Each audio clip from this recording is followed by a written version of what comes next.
Kia ora everyone and welcome back.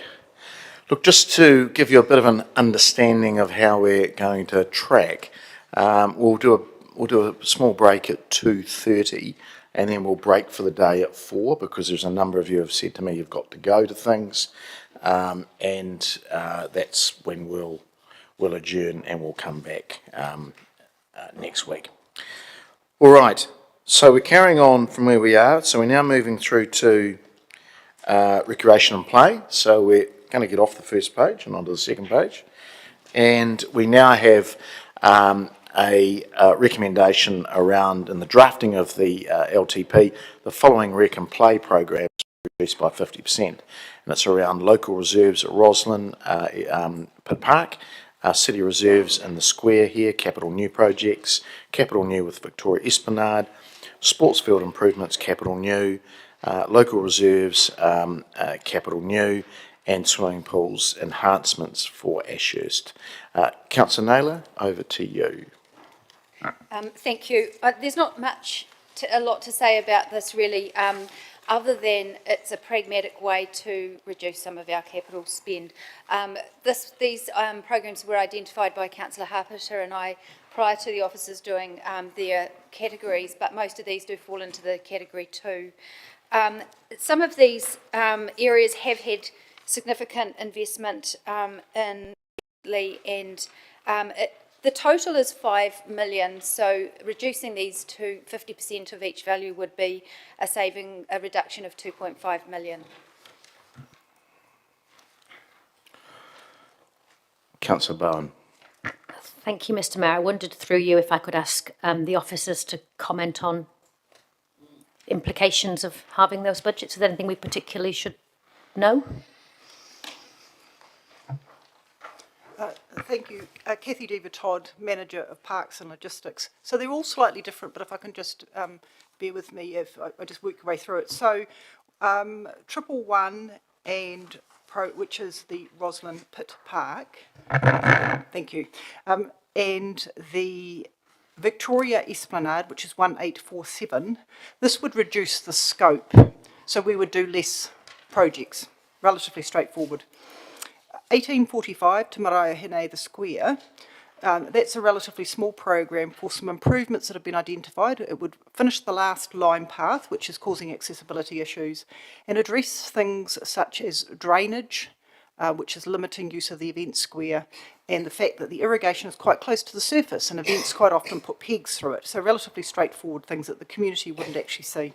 Sports field improvements, capital new. Reducing that program by half would reduce the number of fields that we would intend to put training lights on. This program is really about trying to make better use of the existing assets rather than having to build new sports fields. Local reserves, development of existing reserves. These are reserves that we've held for quite a period of time, and now the adjacent subdivisions are going ahead and we need to bring them online. Examples of that would be, for example, the small reserve next to the development at Whakarongo that would provide the pathway down to the Whakarongo Lagoon. Halving that would mean that we wouldn't achieve the development to a basic standard of all those reserves. And splash use pools, finally, proceeding with that would address UV disinfection, which would result in a reduction in the high chlorine levels that people are complaining about in the atmosphere. And it would also address the noise issues that people are complaining about in the pool area as well. So halving that program means we wouldn't be able to do both of those things. We would probably only proceed with the UV disinfection. Thank you. Could I ask a follow-up question, Mr. Mayor? Would that be okay? Sorry? Could I ask a follow-up question? Yeah. So just particularly with Victoria Esplanade, conscious there are a number of programmes for the Esplanade. Are there any interdependencies between those? I'm particularly thinking about the exotic aviaries and the Chinese garden that we should be aware of in considering this. No, they're not.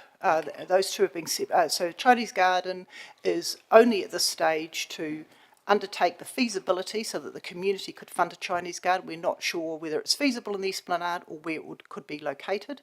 The aviaries is a separate program, and the other programs that we have are relatively discrete projects that wouldn't be impacted on by the aviary project. Okay, thank you for that. Thank you, Mr. Mayor. That's all of my comments, and I don't think I need to speak on that. Thank you. Councillor Barrett. Thank you, Mr. Mayor. Can I ask a question as well, first of officers, to understand their interpretation of this as proposed? Would they be taking 50% from each line item, or would they be taking 50% from the group? Our proposal would be 50% from the group. Taking it from each year would be problematic because we have sometimes one and sometimes a couple of projects in that year. So our proposal would be to halve it and then work out which projects were going ahead within that program and which ones would not go ahead. Thank you. Councillor Harpiter. Thank you. We have to make a start, and Councillor Naylor has put this up to make a start to try and take some programs out or do a 50% cut on some of these, and that's what this is. So that's why Councillor Naylor has put this up. That's why I'm supporting this. It's not nice to do this, but we've got to start somewhere, and we haven't done anything yet. We've got to start somewhere. That's why I support it. Councillor Barrett. Thank you, Mr. Mayor, and I, with reluctance, am in a position to support this as well. I'm heartened to hear from officers that they would take a pragmatic approach in terms of balancing where the best investment would be year by year, but yeah, with some reluctance, prepared to support this, and that we do need to find savings. Okay, I'll go back to you. You don't need? Okay. Right, we're going to vote on these. Thank you.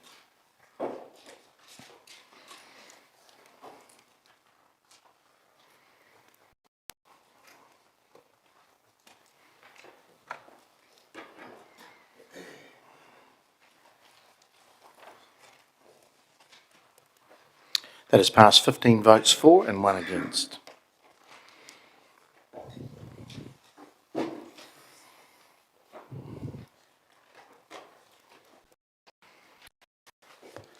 Okay, we move forward now on to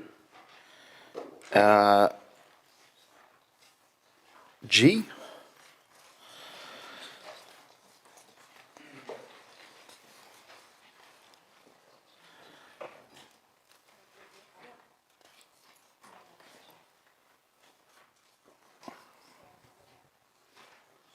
F, sorry. Okay, it is G. Okay. All right, just updating some numbers that have been given to me. So look, I'll speak to this. Look, councillors, this is around in the drafting of the LTP that program 1194 CET Master Plan redevelopment be adjusted from 51 to 36 to fund the development of Arena 5, the indoor facility, at approximately 17 million, and the rear fields alignment of 19 million, with external funding being sought for any shortfalls, as highlighted in priorities in the master plan, and that the Arena steering group be re-established. So councillors, I mean, this was a 100 million plus master plan, which we all saw, and it's clearly we can't do that all at once, and it was always aimed to be staged. So it's been, these are the priority shortlisted priorities, and the two key projects, one is indoor around Arena 5, giving us more court space, and the other has been sitting there for, or before even I was on council, so it's probably done 15, probably 20 years of LTPs of the backfields being realigned, removing the old houses in Oakley Street, obviously changing facilities being moved, new ones being put in place, the drainage, etc., etc. And look, everyone knows how much I support Arena and sport in general, but we all need to cut our cloth. This gets it started. It gives progress to a really important facility and stadia in the region. It's been well supported in the past by external partners, so I'm sure that we'll be able to look at any shortfalls. The steering group was a huge success in keeping control of the costs last time, and also connecting all the different parties that are involved at ARENA. So I'm looking for your support. This keeps it some momentum, but also making sure that we're being fiscally responsible as well. Councillor Wood. Thank you, Mr. Mayor. Just to ask a question, because you've changed your figure there from 26 to 36 million. I just want to understand exactly what you're planning on funding with this, because you mentioned it's not just the alignment, it's also the removal of the houses, building new changing rooms, that kind of thing. I'm just wondering, for the sake of clarity, because there's a number of programs outlined in the CET Arena Master Plan, whether it's worth noting exactly what you're trying to fund. Well, all those interlinked. There's quite a number of different pathways. There's drainage, there's resowing turf, there's lighting, there's all sorts of things there. 90 million isn't going to cover all of that. And any shortfall, as I said, we've been well supported by trusts, philanthropic, also other parties. The Maris Club are right next door to it, so I'm hoping that this is one that they've advocated for, again, for many, many years. So there's not all the projects, because I personally don't think we need to be having straight line pathways when we've, that's all stuff that can be done at a later time. Fair enough, thank you. Councillor Naylor. This time for comment, or are we still asking Yes. questions? Yeah. Look, I won't be able to support this. It's obviously changed from what what had originally been indicated at 26. I just think we've invested a huge amount in the arena in recent years, 17 million already on this side of it. My preference would be to reduce it, but to reduce it to a lower amount than 36 million, so I won't support this. There will be another alternate motion for a smaller amount if this one fails. All right. Okay, I'll exercise my right of reply. Councillors, when you travel, you'll notice that there's stadia in most cities. We get this is the most utilised and versatile facility of its type in the country. We get a good bang for the little amount we put in. Gisborne have just spent 40 million. Christchurch are spending 600 million. We have spent 17 a while ago, and we attracted a few more million to make that first stage get over the line, and we kept it within budget. Secondly, this is part of a wider master plan, which has been pretty well supported, to be fair, and socialised. So it's pretty reasonable in the bigger scheme of things. So I would hope that you see some sort of support towards it. Thank you. We'll vote.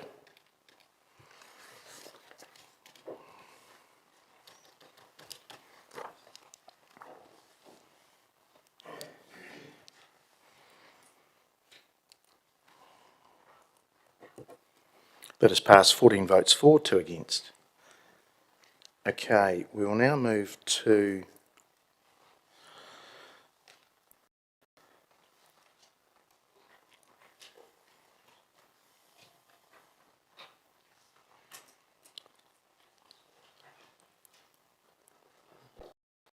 the next one, because I'm not sure what it is.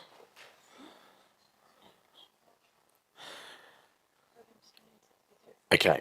This is connected. It's around program 1763 CET Arena property purchase. This is strategic as drafted in the LTP 2434.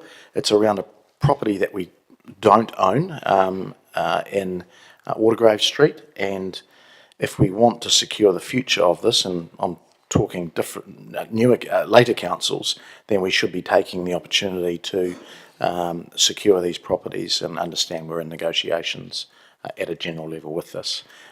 It's in the plan. I think it's in the realm of 2 million or 2.1 million, and I'd ask for your support on this, again, strategically. Councillor Naylor. Mr Mayor, based on your assumption that everything is in unless we take it out, why are we bothering with, isn't this a waste of time to be? No, because could see it getting attacked, so I put it in. Well, there's no resolution that I'm aware of to take it out. I wasn't sure what was coming. I mean, you can raise anything off the floor.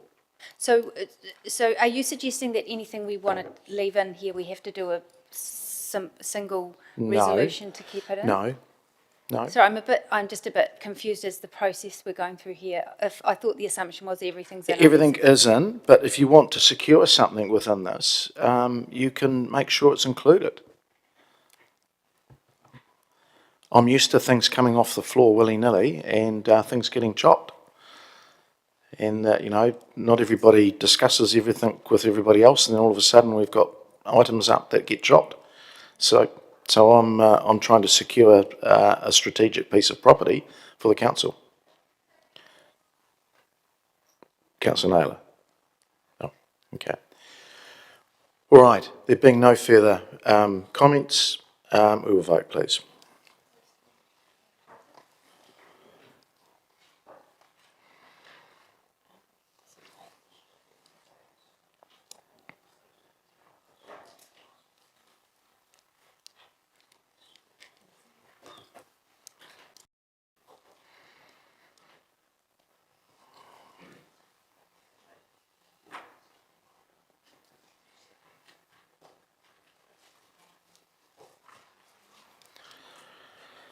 And that has passed 13 votes for, 1 against and 1 abstention.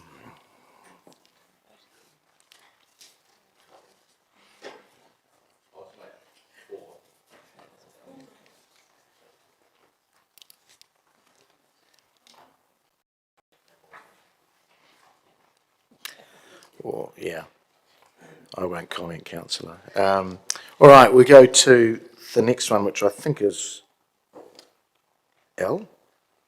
I. I, sorry, I. If we could go to that, please. And this is around the drafting of the LTP program 2349, Ashurst Tapiti Master Plan, Three Bridges Loop Development is deferred to year 4. And I'll go to you, Councillor Naylor. Thank you. This is a Category 3 item which Councillor Hapeta and I have proposed to defer to year 4, being for the purpose of that could be reconsidered in the next LTP, but it basically defers that cost during the next 3 years. Councillor Barrett. Thank you. Could I get a comment from officers around external funding implications, especially around timeframes? Certainly. Kathy Deaver-Todd, Manager Parks and Logistics. The assumption in this LTP is that this program would be 100% externally funded from the Waka Kotahi Recreational Fund. We've been encouraged to apply to that fund. If we deferred this program until year 4, it is likely that other applicants would have exhausted that fund and we would no longer have an opportunity for external funding. Okay, thank you. All right, that's withdrawn. We now go to J. And I'll be I again, okay. That in the drafting of the LTP, the following recreation play programs be deferred to year 4, 5 and 6. 2387, the Chinese Themed Gardens Community Initiative. 2426, CET Arena upgrade to lighting to LED. And again, back to you, Councillor Naylor. Thank you. These are you taking these both together, are you? They don't really sit together, but anyway. We can take them separately if you wish. Look, I don't mind. Take them separately. It probably makes sense to, because they're not really connected. Okay, so I'll speak to the first one. The first one, the design of the Chinese-themed garden, as the Mayor said earlier in debate, this is something that perhaps could be achieved in our community, but whether we are prepared to spend $289,000 on it at this point, it is a Category 3 item. I'd be happy for that to be deferred to year 4, 5 and 6 rather than 1, 2 and 3. Councillor Johnson. It's just a question, Mr Mayor, around 2426. Oh, I see you've separated them out now. Do you want me to wait until that one comes up? Okay. Okay, so what we're going to do is look to vote on the first one. Do you wish to write a reply? There is probably no need. So we'll vote on 2387.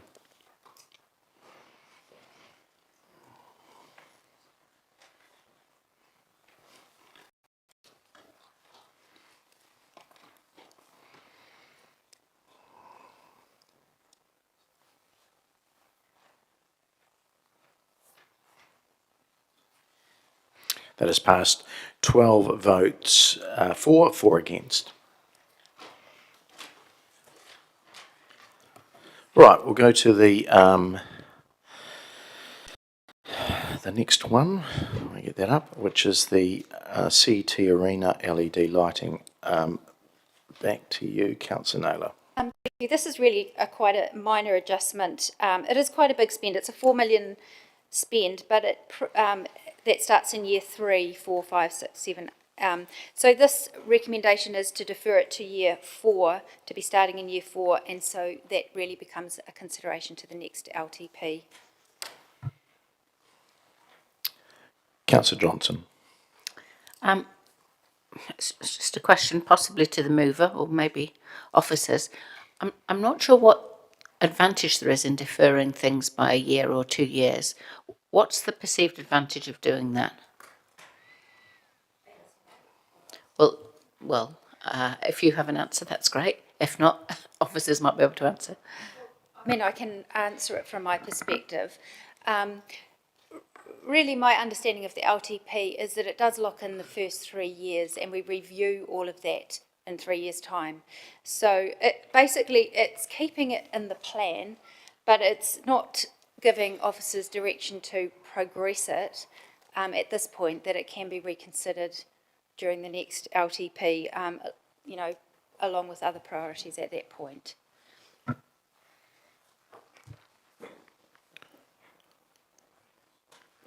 So is this a programme that could be subject to external funding? And has that been factored in?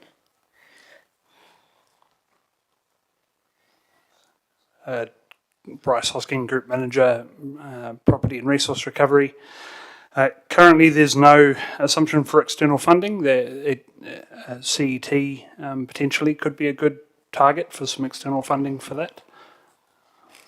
Okay, so there's no factoring in of any external money in this programme? Currently, no. Okay. Also noting that it is currently spread over 5 years, but the resolution's condensing it to 3. So just seeking some clarity if that's what you were looking to do, which would help from a deliverability standpoint. But I just wanted to clarify that was what you were intending to do.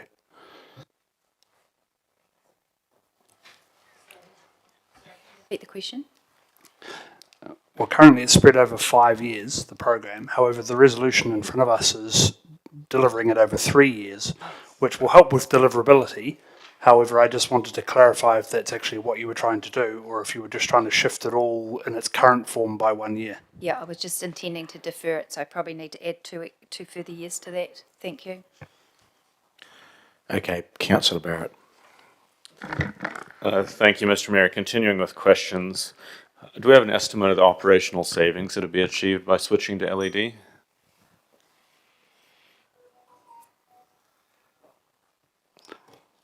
Not to hand, no. Could we at least assume that operational savings would be there? There definitely would be some operational savings, absolutely. We can try and aim to come perhaps on the 19th with a rough estimate of what that might look like. And can I understand why we've chosen to wait until year 3 on the officer's proposal to get underway? The current program just reflects looking to spread the program over a longer period of time from an affordability standpoint, as opposed to a deliverability one. So from a deliverability point of view, there's no reason why we couldn't get underway in year 1 and start realize those savings? Correct. Thank you. Okay, I'll go back. There's no further question. Go back to your right reply. Okay, we're going to vote.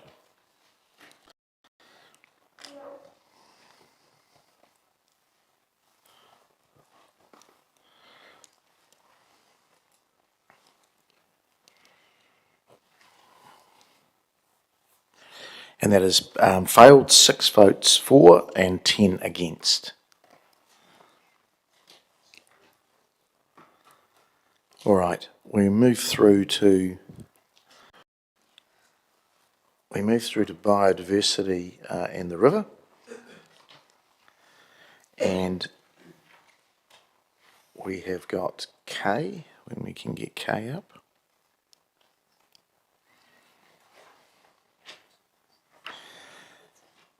That program 1077 around biodiversity enhancement through native planting is reduced by 50% in the drafting of the LTP.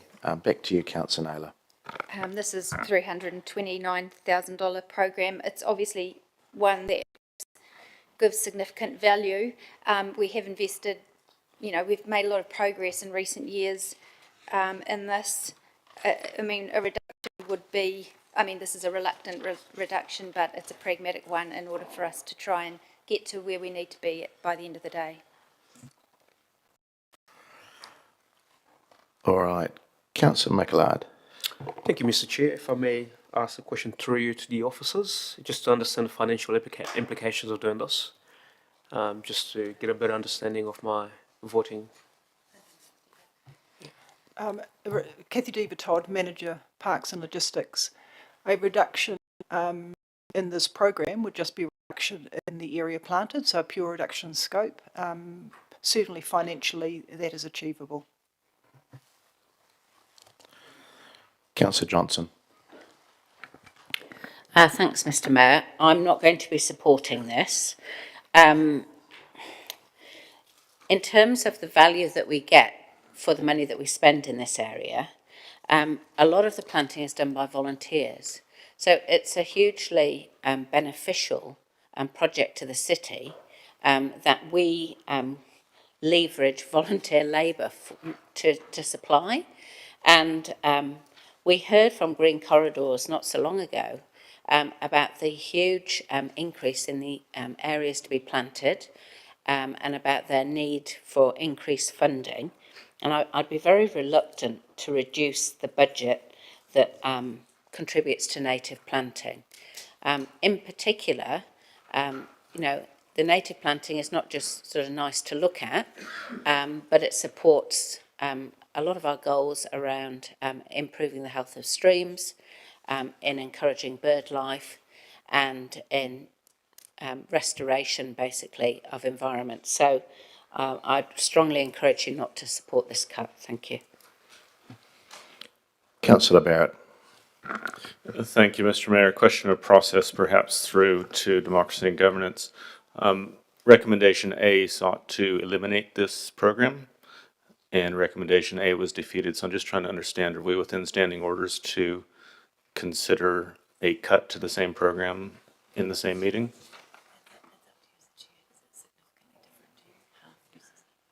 Yeah.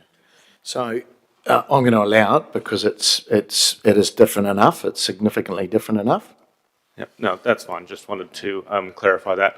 I'll just briefly move to comment to say that I'm disappointed to see this come forward, frankly. It does deliver a huge amount of good in the community for an incredibly small sum. And I think when we're getting around to these kind of sums, it's really the harm far outweighs the good in terms of what the city would be missing out on. So I find myself unable to support this. Councillor Zabellan. Ngā mihi, Mr. Mayor. I'll tautoko what's been said there as well. I think this could look ripe to be an easy cut to make.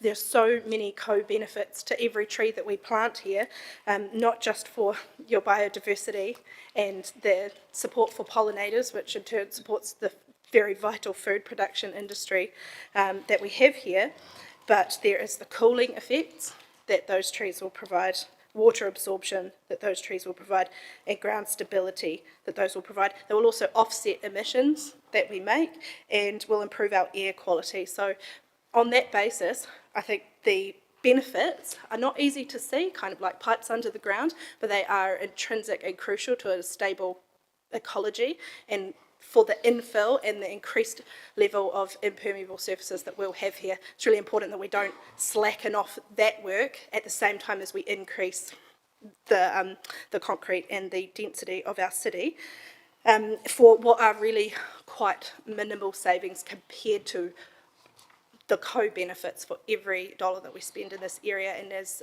has been pointed out, we benefit from a huge amount of volunteer labour to get these trees in the ground. So I feel like it's a bit of an own goal, so I won't support this one. Thank you.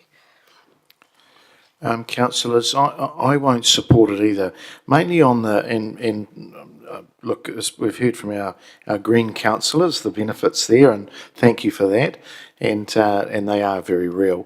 But it's actually the partnerships stuff that, if you take that principle and just the green corridors, there's others as well. It's just not green corridors, but there's we would be doing those parts of our community a disservice for. It's not a massive amount of money, so in the spirit of partnership, I won't support it for that very fact. Councillor Finlay. Question first, if I may. Is there any co-funding on this at all? Kathy Deaver Todd. No, there isn't any co-funding on this anymore. There was the River Cleanup Fund, but that has come to an end. Thank you. I'll not support this. I think we should be actually working with green corridors and seeing more and more trees coming in. An amazing thing happened the other day in my house. We looked out and we saw a tui. In the middle of town, we saw a tui. Now, the reason that tui was there is of our green corridors, because they're bringing the birds into our city.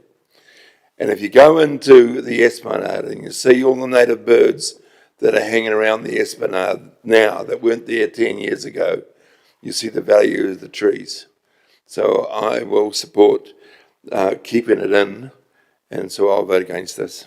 And I could just ask one of our officers, David Murphy, to comment, please. Yeah, just to clarify, a couple of comments have been made. There is a separate operating program for green corridors. That's not to say that this program doesn't contribute towards adding the green corridors from the work that the Green Corridors Group does to council assets through the city. But just to clarify that in terms of some of the comments. So this is other groups as well, is it? Yes, working with other volunteers and council assets. Sorry, councillors, this is primarily focused on waterways and streams. Okay. Thank you for the added information. Councillor Wood. Just to speak briefly to say, look, I mean, I know that small amounts do add up to bigger amounts, but we're thinking in thousands here when we really need to be thinking in millions, if not tens of millions. So you all know I have a soft spot for native birds. I probably won't support this one. I'm sorry, but yeah, it's too small for the benefit that we get for it. Okay, back to you, councillor. Okay, we will vote.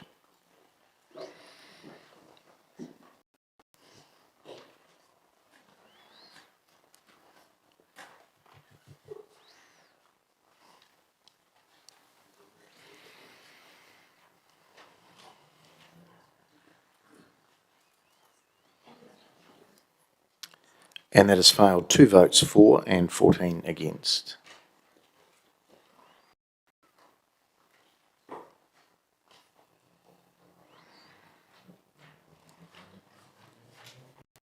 Okay, we now move through to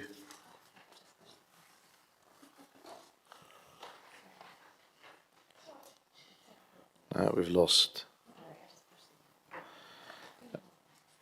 Okay, we now come down to L, which is the drafting of the LTP. The following Manawatu River programs be deleted and current service levels maintained for existing services.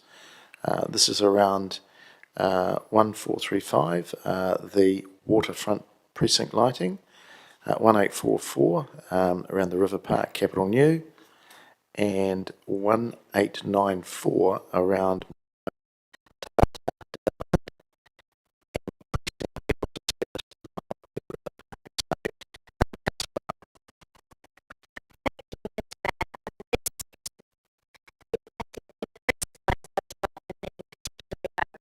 these very worthy programmes in that all three are tagged to increased level of service. And so my intention in bringing them forward to this debate is to test the will of the room to see whether we think this is an LTP where we're increasing levels of service, or this is an LTP where we're focusing on doing the things that we already do as well as we possibly can under the trying circumstances we find ourselves in.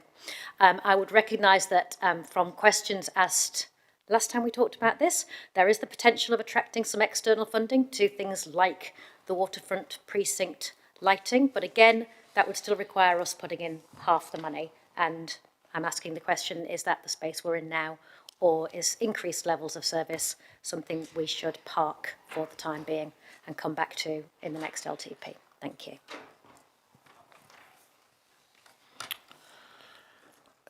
No other councillors speaking, so I'll just comment. Look, I think this is something that we could actually stay with existing levels of service.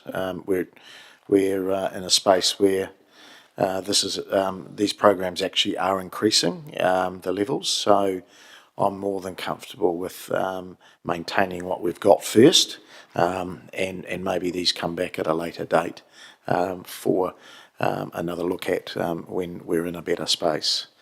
Councillor Barrett.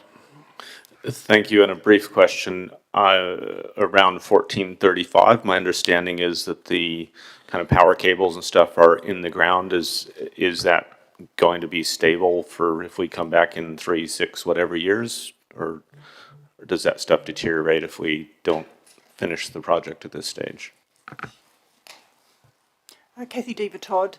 No, it doesn't deteriorate, but the cyclone did do some damage to the riverbank and around those cables, so they are always going to be vulnerable, as the precinct lighting along the pathways would have been as well. Delaying this project, the only implications are that you're just not making use of that earlier investment until a later discussion when to bring it back in. Yeah, thank you. Okay, right, a reply back to you? No? Okay, we will vote, please.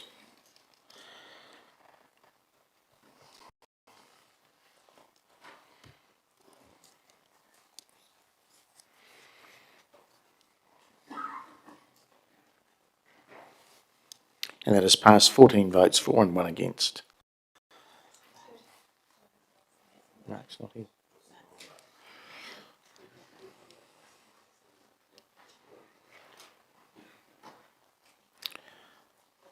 All right. We now go to M. Or L. No, it should be M. Okay, program 1895 Te Mataupatoa, which is subject to 33% external funding, proceed as drafted in the LTP 2434. And that's moved by myself and seconded by Councillor Hancock. Look, councillors, I won't speak too much on this. You'll either have a view on it positively or perhaps not so. It's Rangitane's wish that this is their number one project, and that was made very clear by their delegation to council last week. There's been a lot of work going on in the background. It does have some external parties to it, including Rangitane themselves, but there will need to be some other money found. It is an increase on what we had in our LTP last time.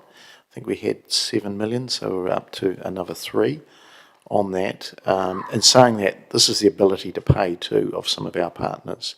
So I'd like to think we've done a very good job over the last 2.5 years of drafting the master plan out, and this is again just putting it to our public to see if there is the support for it as well. Councillor Bowen. Thank you, Mr Mayor, and I agree with the comments that you've made about Rangitane's view on this particularly.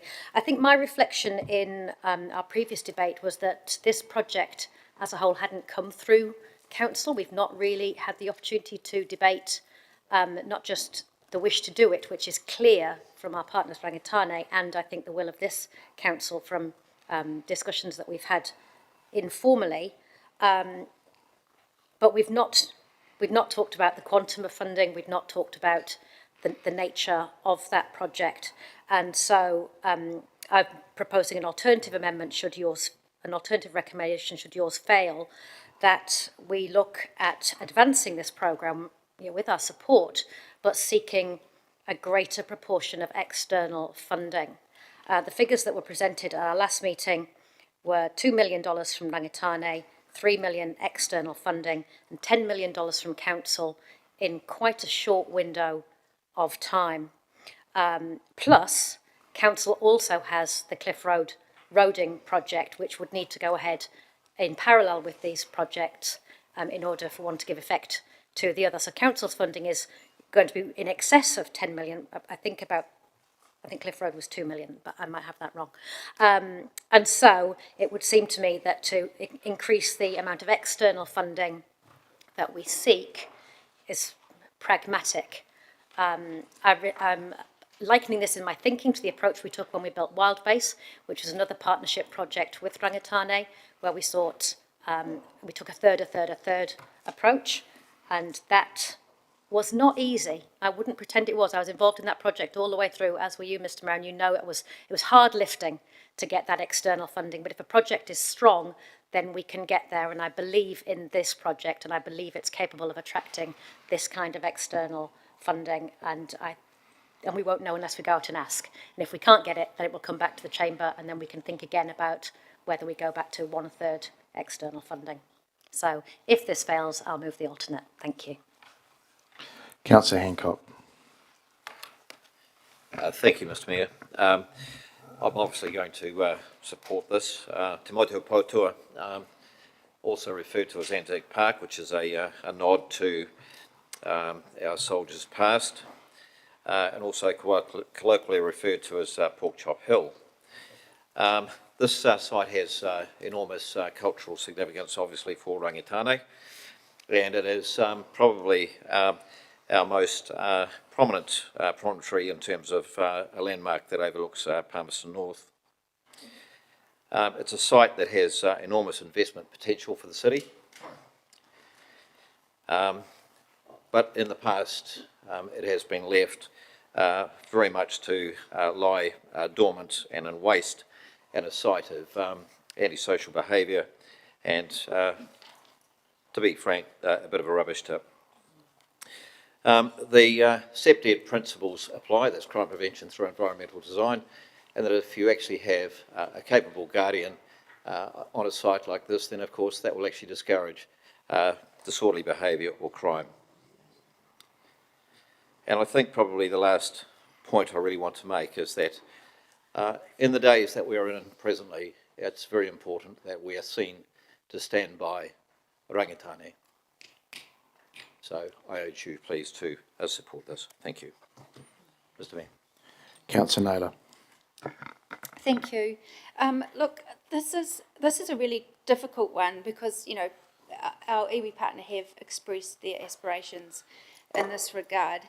However, I must say I have been a little bit disappointed in the process to date in terms of the transparency of the information and the decision making around this. Even as a committee member, I did not get to see the options that the consultant had produced that only went to the steering group.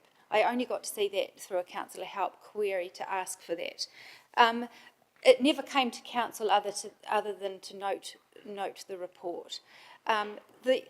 What is being asked of us is actually over 15 million. The Cliff Road cost is 4.3 million of council contribution, and adding that to the 10.8 that's been asked here, that's 15.1 of just under a $19 million programme.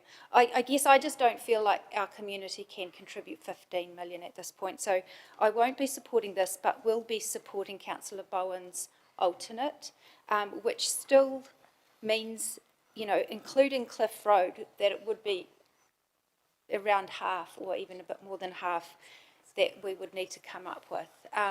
Going forward, I think having all of the information in front of decision makers is a better way to make decisions. And yes, that information has been made available now, but we do need, this is meant to be the ideal of how we move forward. I don't think how we've done this program is the ideal of how I'd like to see us move forward in future partnership projects. But putting that aside, I do hope that we can achieve something at the site. But I think in the current environment, 15 million is too much to ask our community to contribute. So I won't be supporting this one. Councillor Wood. Just a question to yourself and the second to Mr Mayor. I just want to clarify your intention here, because what's currently in the budgets is a 9.8 million contribution from council and a 3.8 million contribution from external, which represents 28% externally funded, not 33. So is your intention that we increase the externally funded portion by $680,000 and decrease council's contribution by $680,000? My understanding, it was a $15 million project, 10 million come from council and 5 externally. Has that changed? No, that's not changed. What has changed, though, is the addition of the program immediately below, 2239, that has the remaining 1.27 million in it. So the two programs together is the 15 million and then the 33% funding. Councillor Wood is quite correct that 3827 is only 28%. So could we potentially include the other program or alter the percentage in the resolution? Yeah. If I've got my maths wrong, 5 million or 15 million, am I wrong? You are correct. We just need to include the second program in the resolution for clarity. Okay, well, thank you for pointing that out. We will include that if we can, please. What's the program number, Scott? 2239 City Reserves, Te Motua Poutua, design and consenting, better off funded. Okay, thank you. Councillor Johnson. Thanks, Mr Mayor. Look, I am going to support this, and I'll explain my reasons why. The first one is that having this go forward subject to 33% external funding doesn't preclude us getting additional external funding. And in fact, we might well be able to do that. But what it does do is it makes a commitment from us that the project is going ahead. And I think if we were to change it to 66% external funding, there might be some doubt in everybody's minds, potential funders, Rangitāne, the community, as to the level of our commitment to the project. So, in my mind, this is a very important project to restore the mana of that site. And I just want to remind you that it was in the 60s that the council of the time levelled that site in an act that hopefully these days nothing like that would be allowed. But there is some element of restitution and making right here, councillors, that I think it's important that we commit to. And it's very important that we understand the importance of this site to our partners Rangitāne. And in the same way that I've advocated for other community groups to have their important projects funded, I'm very happy to advocate for Rangitāne in this instance. And I think we should also reflect on our role as council in terms of putting right past wrongs. Thank you. The Deputy Mayor. Tēnā koe, Your Worship, o tira tēnā tātou. I'm going to support this for the following reasons. Te Motua Poutua honours an aspect of pre-colonial history that both Rangitāne and Tauiwi, non-Māori, can be proud of. It links us to the surrounding iwi and would proudly honour those associations that we have with them in a way that nothing else would. It elevates a unique site from the that is associated with boy racers, vandals, illicit drug traffickers, to a civic facility which can proudly welcome all dignitaries to our city and to showcase the long-held collaboration between the iwi and the community. We know it's the best location in the city. The best. You don't get any vistas like that. And currently, if you go up there, and we heard Rangitāne speak last week, it's a disgrace. If we do nothing, it will remain that way. It will continue to provide a cafe to host the general public, and no doubt a breakfast draw card for many. It is a site that honours the rangatira that negotiated the sale of Te Ahu o Tūranga block in which Palmerston North City stands, namely Te Hira Wanu, as it was one of his family's residences. There is nothing in Palmerston North that does that currently. It will provide a civic facility that the council can be proud of that has a unique vista over the Manawatu. And on a clear day you can see Ruapehu, Taranaki and Kapiti Island. And for those of you who aren't aware, the name of Kapiti Island is Ko Te Waiwai Kapiti o Tararawa ko Rangitane. And there's a whole history behind that, which I won't go into at the moment. It will provide a conference facility for speciality groups. It will draw groups and individuals from near and far to view and relish in it. A unique visitor attraction. It will also acknowledge those who gave their lives in pre-European times, as well as those who gave their lives in both world wars and in more recent theatres of battle, sadly, in a way that is not elevated currently. How? There would be plans afoot for unique artwork that would showcase that and how we honour those people. It would become a part of a river walkway and provide or prove a series of highlights along the river and dovetail beautifully with the proposed Massey Gardens, Te Waimana o Turitea project currently under discussion by Massey leadership. And in New Zealand, there are very few sites that can elevate pre-colonial, colonial, as well as modern history in a way that this can. We know England does that magnificently, and we have an opportunity to do that here. It's right on our doorstep. In England, you can visit sites that are 700 and 800 years old and relish the history. We've got the ability to do that here. Very rare indeed. He taonga. Kia ora. Thanks. Thank you, Deputy Mayor and other councillors. Look, appreciate all your comments. Look, very quickly, it's a site of significant... Oh, I'm sorry, Councillor Fitzgerald. You're on a different system. Yeah, over to you. Sorry. Thank you, Mr. Mayor. And firstly, to my colleagues and to the Mayor and the Chief Executive, I probably need to apologise. I've just realised it's a question, actually. Oh, yeah. Is it? Okay, you can sit down there. Sorry. I've just realised that because I'm part of the settlement trust, we're the ones that are contributing the funding should this go ahead, so I probably need to declare a conflict of interest. Yep. Thank you. Okay, look, thank you, councillors. Look, it's a site of significance for our city's number one partner, Rangitane, and also the RSA and the heritage, as is alluded to by speakers, with its Anzac Park status. I think it's a little unfair and somewhat degrading to say it's got to be a third, or it only deserves 15 million. There were many options, well, I should say 3 options were narrowed down. One was 52 million, and we knew that wasn't going to fly. Another was do nothing, and that wasn't an option either. And of course, the one that you have in front of you is the option that came forward from the steering group and then through the Rangitane o Manawatu committee. Look, the quantums, you can debate the quantums all you want to. They've been relatively consistent throughout annual plans, and Steve Bramley and SGL Group have done the feasibility work on this, and there is an operational plan to come as well. And I'd have to say, it's been very thorough. He's done a lot of these around the country. That's why we engaged him. He's an expert in these cultural facilities. And this is the realm about what can be expected externally and also people's ability to pay. Rangitane putting up 2 million is like us putting up 200 million.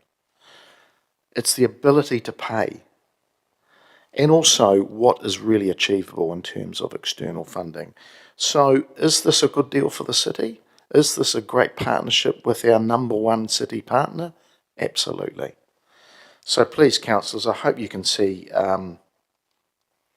see that we need to do this. And also, Cliff Road has to be done at some stage, regardless of when the development is done. Yes, it probably has to come up the order slightly because the site, will be developed. But please, if we can support our partners again in that principle of partnership, I'd like to see you support it. We will vote. Thank you.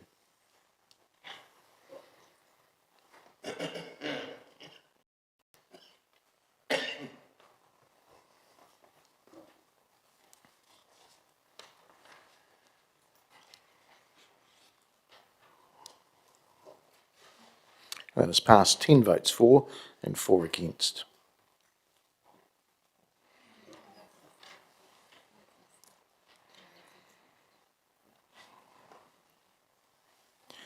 Okay, we move through now to economic development. And this is number N, that in the drafting of the LTP 2449 fleet upgrade R&R fleet to alternative fuel, capital new be adjusted from 4.9 million to 0 to be funded if prioritised through program 1888, the low carbon fund. And that's from Councillor Wood. Over to you, Councillor. Thank you, Mr Mayor. I said to councillors I'd be thinking millions, and this is a way that we can find an alternative to still deliver the program, but not through a dedicated budget line. We had some discussion at the end of last year that it was a shame that all of our quick wins as a council had been taken up and the entirety of the low carbon fund wasn't able to be spent. Well, this is an opportunity for us to throw some quick wins to the low carbon fund, which is, as far as I can see from these papers, not under threat in this prioritisation process. And given an opportunity to be prioritised against a range of other low carbon initiatives. I'm not prescribing that it must be funded because, of course, there's some flexibility in this fund. Some years it's 700,000, some years it's 200,000. So it depends on the year as to the level of prioritisation that would need to be taken. But this is a simple way that we can find an additional 5 million in our budget. And I note that we're still looking for tens of millions here, councillors. So this is a good lumpy way that we can still gain a number of the benefits from this. Perhaps not as many would be upgraded and at the same speed, but we would still be able to see our R&R fleet transition to alternative fuel through a fund that already exists. So a simple way that we can get the best of both worlds and find us some good headroom. Councillor Isabellan. Thank you, Mr Mayor. I just had a question for officers. Excuse me. I thought that I had recalled from discussions on the low carbon fund, particularly relating to vehicles, previously that the only amount from the low carbon fund that could apply to a vehicle upgrade would be the excess cost that applies to the the electricity-ness of the, I don't know how to describe it, I'm trying to recall the conversation. Thought that I recalled that there was a caveat there, basically, that reduced how much we could rely on the low carbon fund to fund things like this. Is that an accurate recollection? Yeah, initially we were looking at the marginal costs, but there are some more recent examples where we've funded the entire purchase of an electric vehicle. I guess the only point I would make about this recommendation is program 2449 in the first 3 years is 715,000, 939,000 and $1 million. So effectively the entire low carbon roadmap, the entire low carbon fund, sorry, would be redirected to this program. So those other benefits that we get from the low carbon fund would be lost in terms of its ability to be applied to other projects. Thank you. That's all from me, Mr Mayor. Councillor Barrett. Thank you, Mr. Mayor. While it looks like an easy win, I'm not sure it's actually a win when you look at it in context. For us as elected members to start referring significant amounts of investment towards a very limited fund, in this case, knocking out half of the fund with one recommendation over the next 10 years, to me is not within the spirit, in fact, not within the actual letter of how we actually currently employ the low carbon fund, which is for officers to work with that. And I realize that there is the if prioritized caveat there. But this begins to load that officer process up with expectations coming off this table, which I'm not that comfortable with. My preference here is that we keep this investment with us. So to be clear, to vote no on this until we get through and have actually executed the comprehensive review of our recycling and resource recovery, which is planned in year one. And I think then we'll have some clarity about how and when and to what extent we might want to invest in vehicle fleets. But cutting it to zero at this point is really setting out an expectation, I think almost prejudging some of the outcomes of that review. So while I don't necessarily want to see us spending all that $5 million over the 10 years, I don't want to see it lost in terms of optionality at this stage. I would prefer that we keep it there, hear what the community has to say, make some decisions in May around finalizing the budget, and fundamentally on this, wait until we've had the comprehensive review of our resource recovery operations before moving any further. Thank you. Councillor Naylor. Thank you. In terms of the speedy way that many of us have had to process a lot of this information, I find myself in a position that I've seconded this motion but actually have an alternate that I'm moving if this one fails, so I'm not quite sure how that works. But I did just want to point out my preference is the alternate, which is a 50% reduction in this program, and the issues that have been raised around perhaps the level that would be relying on the low carbon fund. I do like the suggestion that Councillor Wood has made that some of that reduction could be offset through using some of the low carbon fund. So I won't support this, even though I'm the seconder, but would prefer to go with the 50% reduction if this one fails. Councillor Dennison. Thank you, Mr. Mayor. I'm a little of the lines of Councillor Barrett on this one. Just changing these sort of sums to zero doesn't give it a line of sight. And in the same way that safety was elevated in an earlier debate around being one of our city goals as a focus of a safe and a connected and safe community, this equally is our EcoCity platform. And we have had reports recently about the improvements that we are making in this space, even in spite of how little we've been investing in it. So I think that would be very short-sighted. I'm a bit of a line just to give some early indication of the reduction of a budget rather than deleting it out of our plan. Thank you, Mr. Mayor. All right, Councillor, do you want the right to reply? You do. If you don't mind, just well, not entirely briefly. I just want to comment on a few things. One was the change in the low carbon fund criteria we made earlier in the year, where we allowed the chief executive more delegation, more discretion over what gets funded. So that was the intent, because as Councillor Bellin rightly pointed out, part of the reason that that hadn't been used in the past was because of the criteria there. So we did, my understanding is we did change that criteria, and that's why this would be allowed. On the comment of loading the officer process, this is the only one where we're making this comment that is being referred to low carbon fund. So I'm not suggesting we suddenly go through everything and start referring it to the low carbon fund.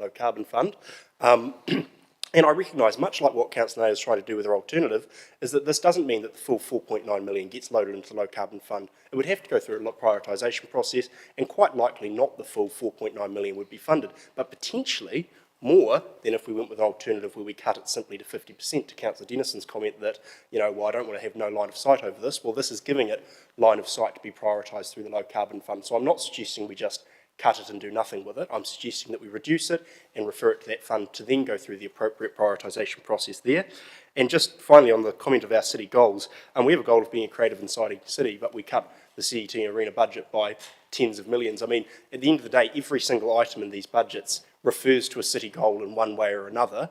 Nothing's in here that isn't related to our city goals. So, you know, I appreciate where you're coming from, but that comment could relate to anything that we're looking at doing over the course of the day. So I think this is a way that we can keep some of it. It will not keep all of it. I'm not purporting that it will, but some of it can be an easy win to go into the low carbon fund and still help meet our city goal of being an environmentally friendly city, while also buying us some headroom to deliver on the other strategic priorities of the city. So I hope you can support this.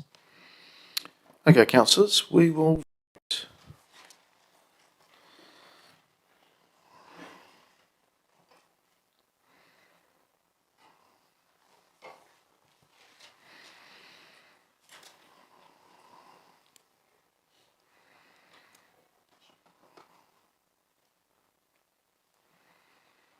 That has failed. 5 votes for, 11 against.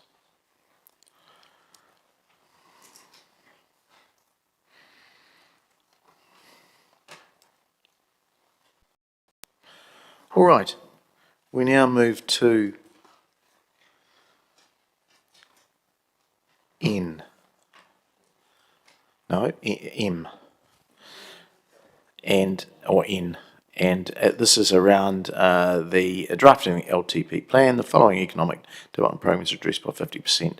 What I've just spoken about, 2449 fleet upgrade R&R fleet to fuel, capital new, and 1875 upgrade to electric vehicles, capital new. Councillor Naylor.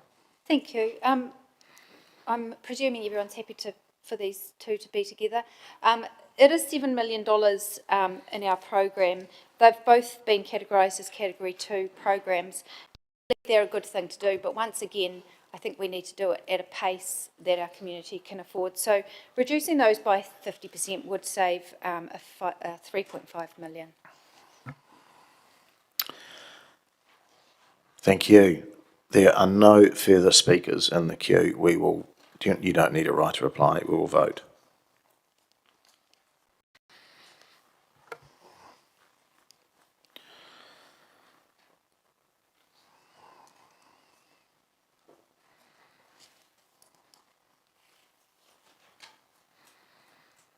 Now that has passed. 15 votes for and 1 against.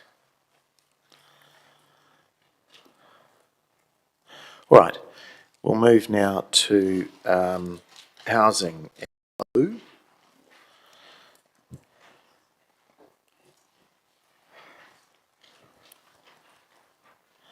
That program 1459, social housing, additional social housing units be included in drafting the LTP, subject to external funding of 50%.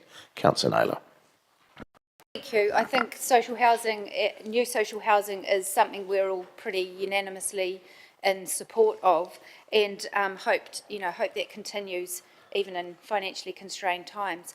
I think my motivation in popping this recommendation forward is that we need to find a sustainable way to do this if we want to be able to do this, to replicate this more in the future.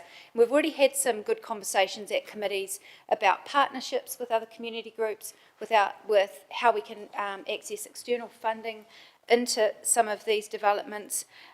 We haven't kind of tied all that down, but popping that to be subject to external funding in there does indicate an intent and means that officers can be proactive in going to find that to enable those developments with the community only needing to contribute half towards the outcome. So I think this is both a pragmatic and a strategic resolution to indicate a direction I hope that we can go in, which I hope might mean that we can form partnerships with others to actually enable more social housing development into the future beyond the 17 million that is already indicated in this plan. So I really hope that you would support that. Councillor Johnson. Thanks, Mr. Mayor. I don't support reducing this budget, not because I don't support some external funding, but because in fact I do. If we look at the proposal that we had a couple of months ago about social housing and community housing development in Summerhays Street, the projected budget was somewhere between 18 and 30 million. Now, if we put in 17 million, that means that the rest of that money is looking to be externally funded. So this project already, to go forward, needs a substantial amount of external funding, possibly up to a half. If we halve the amount that we're prepared to put to it, it means that we'll be looking for 75% external funding. And I think that's a bit too much. I think we need to stick with the commitment that we've made around social housing. This budget was put in, and I remember well because I was the one that suggested it, in response to a raft of submissions that we received during the last long-term plan that we weren't doing enough on housing and that people wanted more social housing built. So just remind you that we all have all agreed that housing is our number one priority, and that the figures that we were given in October this year is that there are 273 people on our waiting list, the council waiting list, who were actually homeless at that time.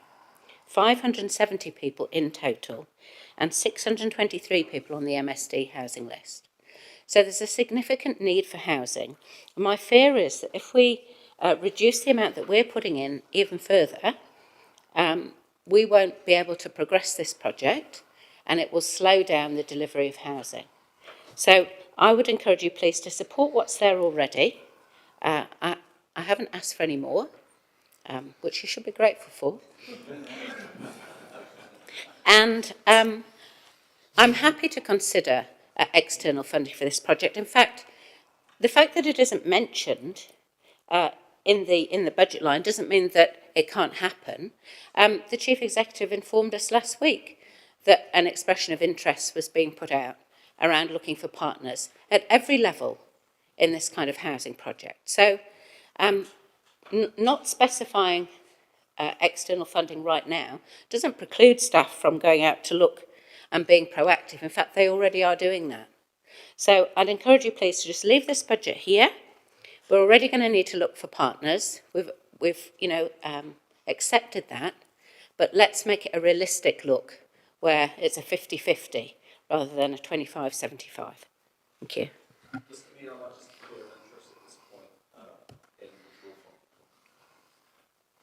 Councillor Barrett.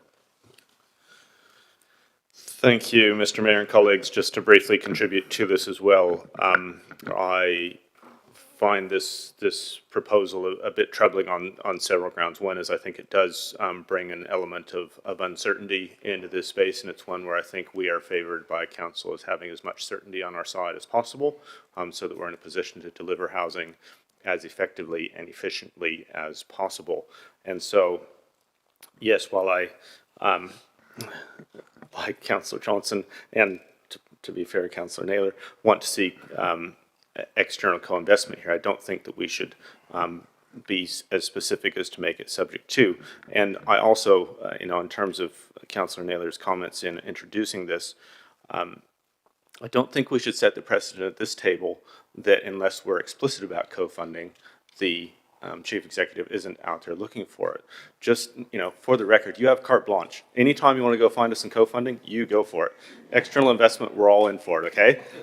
Not just housing, anywhere. And I'm concerned that if we start to bring in a language where we have to specify it at the table to go out and find it, that's setting ourselves into a more constrained position as a council than we want to be. So on those two general points, I'm unable to support it, and would certainly tautoko what Councillor Johnson said in terms of the need and the urgent need, and that in fact, if we're honest about this budget, it should be going up. Councillor Harpiter. Thank you. Thanks, Mr. Mayor. Happy to support this, and the reason why, last week with Councillor Arnott and the Mayor, we all went to visit the Kāinga Ora houses and the state that they were in, and it was good going to see these houses being redeveloped in Savage Crescent. And I just think the way in which these houses are being redeveloped and being put out into the market is a good way in which our council can look at partnerships. And I think that Councillor Naylor is putting up a recommendation that it doesn't talk about reducing any budgets, it talks about putting a motion up that talks about subject to external funding of 50%. It doesn't talk about reducing any budgets. So I don't actually see in that recommendation where it says reducing any funding. Unless I'm reading it wrong, there's no reduction of any funding in that recommendation. So that's why I'm happy to support this. Yes, we are doing social housing. This is additional social housing, but it's subject to external funding of 50%. That's all she's asking for. That's why I'm happy to support it, if we read the recommendation. Thank you, Councillor. Councillor Fitzgerald. Thank you, Mr. Mayor. Perhaps just to add some context, and perhaps a colleague he's left the room actually. I'm just wondering, I understand what you're trying to achieve with this motion, Councillor Naylor, but I'm just wondering, when I put my social housing developer hat on, external funding of 50% would actually knock me out as a potential partner unless I could go and find that 50% funding. So I just think it's a little bit restrictive. I agree with Councillor Barrett that it probably doesn't need to be there anyway, given the Chief Executive does have all hands on deck to raise as much money. So I'll be voting against this with respect. Councillor Hancock. Thank you, Mr. Mayor. Very, very briefly, I won't support this. 50%, subject to external funding of 50%, places the whole program really in a situation of uncertainty, and I think compromises the program. And to be absolutely blunt, there is an overwhelming need in the community for housing, and that is something that I'm not prepared to compromise, Mr. Mayor. Councillor Finney. Thank you, Mr. Mayor. I won't support this. In fact, I'd like to see it increase, but still. In New Zealand, we have a growing problem with homelessness. It's not just Palmerston North, it's New Zealand wide. In fact, Grey Power New Zealand has recently come to a realisation there's a major problem with older people who are renting and no longer can afford to continue with their rents, where in some cases up to 60 to 70% of their super is spent on rent. We have a major problem coming our way nationally, with more older people going to be dependent on some sort of social housing. And unless councils like ours start to become aware of that and start preparing for it, we're going to have situations where we had in the 20s and 30s, where older people will be living in tents on our reserves because they'll have no other choice. We need to really consider our social housing and do something, particularly with 1 and 2 bedroom units. They are desperately needed in our community. So I won't support reducing it in any way, but I would certainly be interested in increasing it. Councillor Wood. Thank you, Mr. Mayor. Just wanted to add 3 quick points to debate. One, Council will remember at the annual budget we funded the Community Housing Partnership Program that officers are working on in this financial year, which looks at opportunities for partnerships. So I would like to wait until we see the result of that work as to what partnerships are available and what other spaces to fund community housing in that space, whether it's providing land rather than necessarily providing money. We'd have to wait and see. 2, Summer Hayes Community Housing. There was a motion that was attached to the recommendations we made there, which required officers to look at community funding options. So this is already a part of the requirements of Summer Hayes. It's part of what we've already passed as a council in this chamber. So that's already being considered as a part of this plan. And 3, as Councillor Johnson said, this plan already is going to require external funding to achieve it. So I'm not confident that making it conditional on even more external funding is going to be achievable. Although I might note that the coalition government did promise to invest $1 billion into community housing and partnerships, so there may be opportunities there, but we're years off that becoming a reality, I would suspect. So I appreciate the intention of this, but I have $28 million of headroom coming in recommendations Q&R, so I would rather do it that way than by cutting social housing. Councillor Zabellan. Thank you, Mr. Mayor. Yeah, I think that what trips me up about this particular recommendation or resolution is the subject to versus seeking or welcoming external funding, because to me, ultimately, the way that's worded indicates that if we don't attract a sufficient or an adequately resourced partner, then the whole program is kaput. It feels like a really big gamble to take on a program for which there is great need. And if we had in this city better systems in place to prevent or to assist people experiencing housing insecurity, then this sort of thing might be easier, but we have few inroads in that space, and the organisations that do work there are drowning in that kind of work. But there is a demonstrable link between housing insecurity and poorer outcomes for being able to economically engage with the community in terms of seeking work and getting out and about, contributing to our local economy. So there are flow-on effects from people experiencing that insecurity. I don't feel that we're best able to support those people there, and that highlights this need more importantly. The way that rates are heading and inflation is heading, and all of those cost of living things are heading in our country there, as Councillor Finlay pointed out, there are going to be more and more people experiencing housing insecurity who may be relying on these kinds of services. So I can't feel comfortable taking a gamble on an assumption that there is the right partner out there for us, because if there isn't, the whole thing is on really shaky ground and it's too much of a gamble for me. Thank you. Deputy Mayor. Kia ora, Mr Mayor, o tira tātou. I just want to stand and say I too can't support this, because we know the crisis that we're facing in terms of homelessness and its deprivation. There are people who can't even afford their rents, and that's only getting worse as the months go by, and it doesn't look like it's going to improve in the immediate future. I wouldn't want, although I understand the sentiment of Councillor Naylor and Councillor Hapita about still wanting this to be on, subject to external funding, I think that that clause is restrictive, and I too, like Councillor Zebulin and Councillor Johnson, would want to see, and others before us, wouldn't want to see that jeopardise the opportunity to ensure that we house our people, because they are our people, all of them. Kia ora. Back to you, Councillor, for a right of reply. Thank you, colleagues, for your comments, all really valid.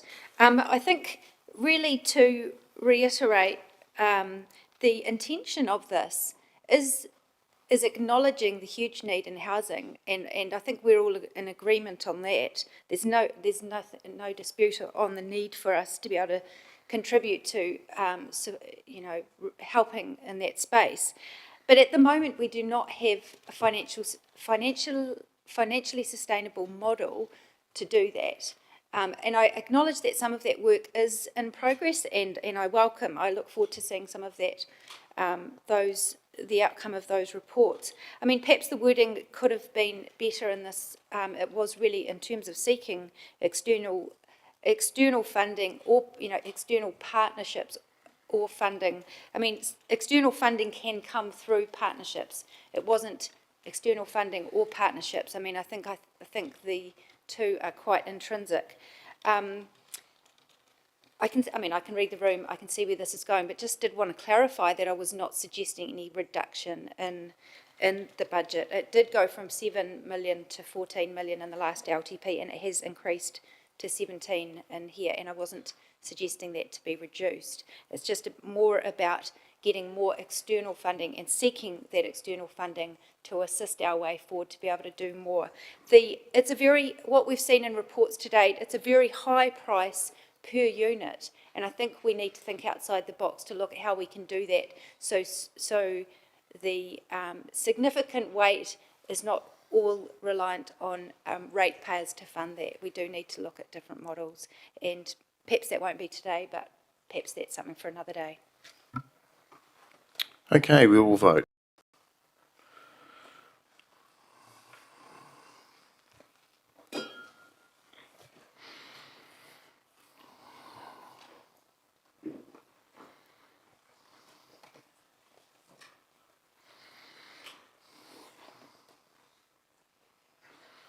And it has failed 3 votes for and 12 against.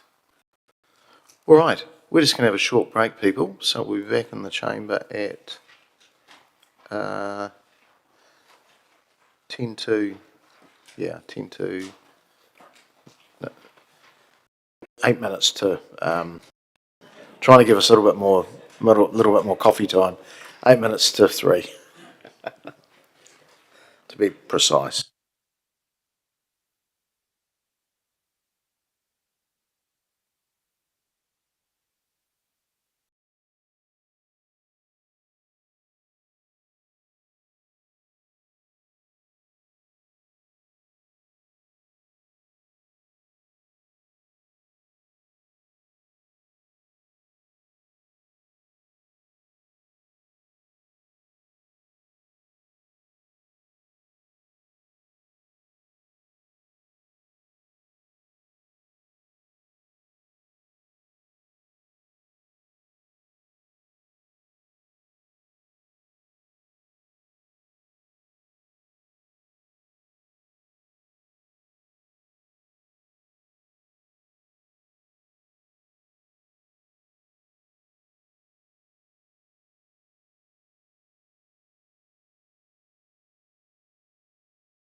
Kia ora tātou, welcome back at 8 minutes to 3.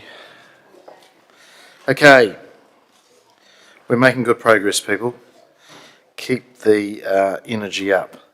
Okay, we're back into the recommendations. This time we're at urban design and P, that program 1330, city centre placemaking program be reduced by 50% in the draft LTP. And I'll go to Councillor Naylor on that. On keeping it brief, this is pragmatic once again. I'd encourage you to vote. Well done. There are no other speakers. We will vote.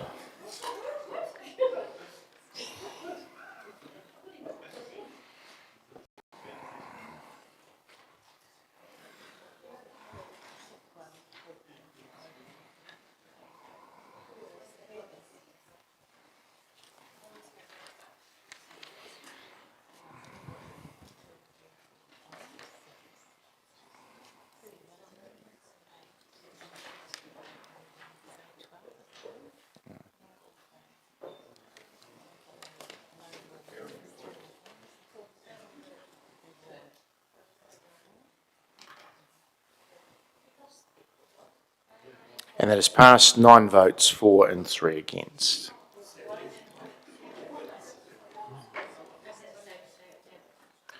Okay. We'll move through to Q.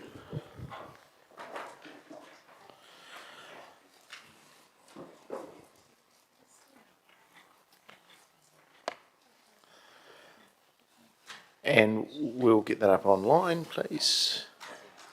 That program 2077 City Centre Cuba Street upgrade stage 3 be adjusted from 5.7 million to 0 in the drafting of the LTP, and I'll go to Councillor Wood.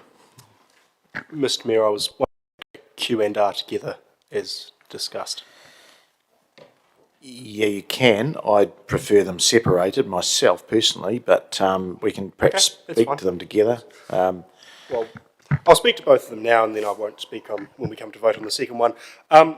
Look, councillors, we've discussed a lot of strategic problems in the city today, things like community centres, things like reducing carbon emissions from our vehicle services, things like river upgrades and upgrades that our community will benefit greatly from. I look at these programs now and I go, is this a priority for a $5.7 million upgrade to stage 3 of Cuba Street?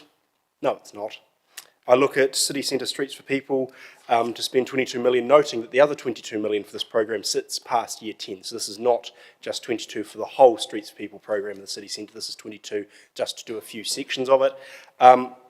You all know my feelings on this, so I'm not going to rehash it. But the one thing I would say in regard to streets, yeah, I'll say it now. One thing I would say in regards to Streets for People is the councillors who are business-minded who still continue to support this. I ask you a simple question: what businesses are you talking to that support this? I haven't met one. In fact, I've met businesses not just who are neutral on this program, but businesses who actively oppose it.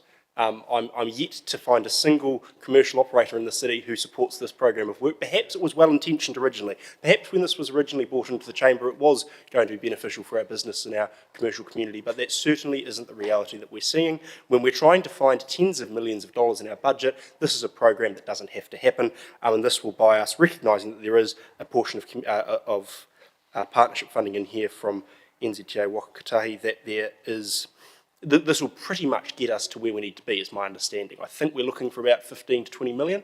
This should get us to a position where we're able to go out with a budget to our community, which is within the debt limits that we've set for ourselves. So, look, are these good projects in isolation, perhaps, but are they necessary in the environment we find ourselves in? No, they're not. So I hope you support me in making some big, lumpy deferrals, removals. Councillor Harper. Thanks, Mr Mayor. William hasn't talked to me. William hasn't talked to me. I'm a business on Broadway and I fully support these two programs and I think they should continue. And many of the businesses that I talk to fully support this program. So I think we have been down this track. If you talk to businesses, they have seen the benefits of the Streets for People program and they don't, and you've only been on council for 1 year. I don't know which businesses you are talking to, but the Streets for People program has been going very well, and it is a program that we've got to continually support. It's just started. We've got to see it go through to its fruition, and I just think that both Q and R should be supported. I know they're a lot of money, but there's a lot of things in this long-term plan that are a lot of money. And I think that we should be supporting both of these. We've got to see them. If you see the footpaths, they're making a huge difference to businesses. People aren't tripping, people are going into businesses, and right outside Paper Plus and all down that street down there, it's a huge difference to all those businesses. It makes a huge difference. So we must continue to do these Streets for People programs. Thank you. Councillor Bowen. Are we talking to both of these, Mr Mayor? Yeah, we will. I've gone either way on Cuba Street over the years, but I'm noting that this is year 7 and 8 we're talking about here. I think by then we will be ready to finish this project off, and so I'm going to vote against Q. On R, similar to Councillor Harpeter, I think I would offer into evidence the Safari Group, who were convinced in part that there was significant public investment coming to that part of the city, which would support their development of that much-needed hotel. And Streets for People is that investment. There is no other investment into that public infrastructure in the streetscape. I don't like the name of it. I think it confuses people, but it is a programme that we're going to need to leverage private investment into our central city, and so I won't support taking it out at this stage. Thank you. Councillor Hancock. Thank you, Mr Mayor. I'm going to speak against both of those, and we'll keep my comments very brief. The city centre needs investment, and that really is to prevent urban decay. And it provides us with some options around our CBD to introduce things like crime prevention through environmental design, let alone adding to the vibrancy of our central city. Like Councillor Harpeter, I've spoken to a number of retailers in the vicinity of Square East, and they're very, very supportive of the change.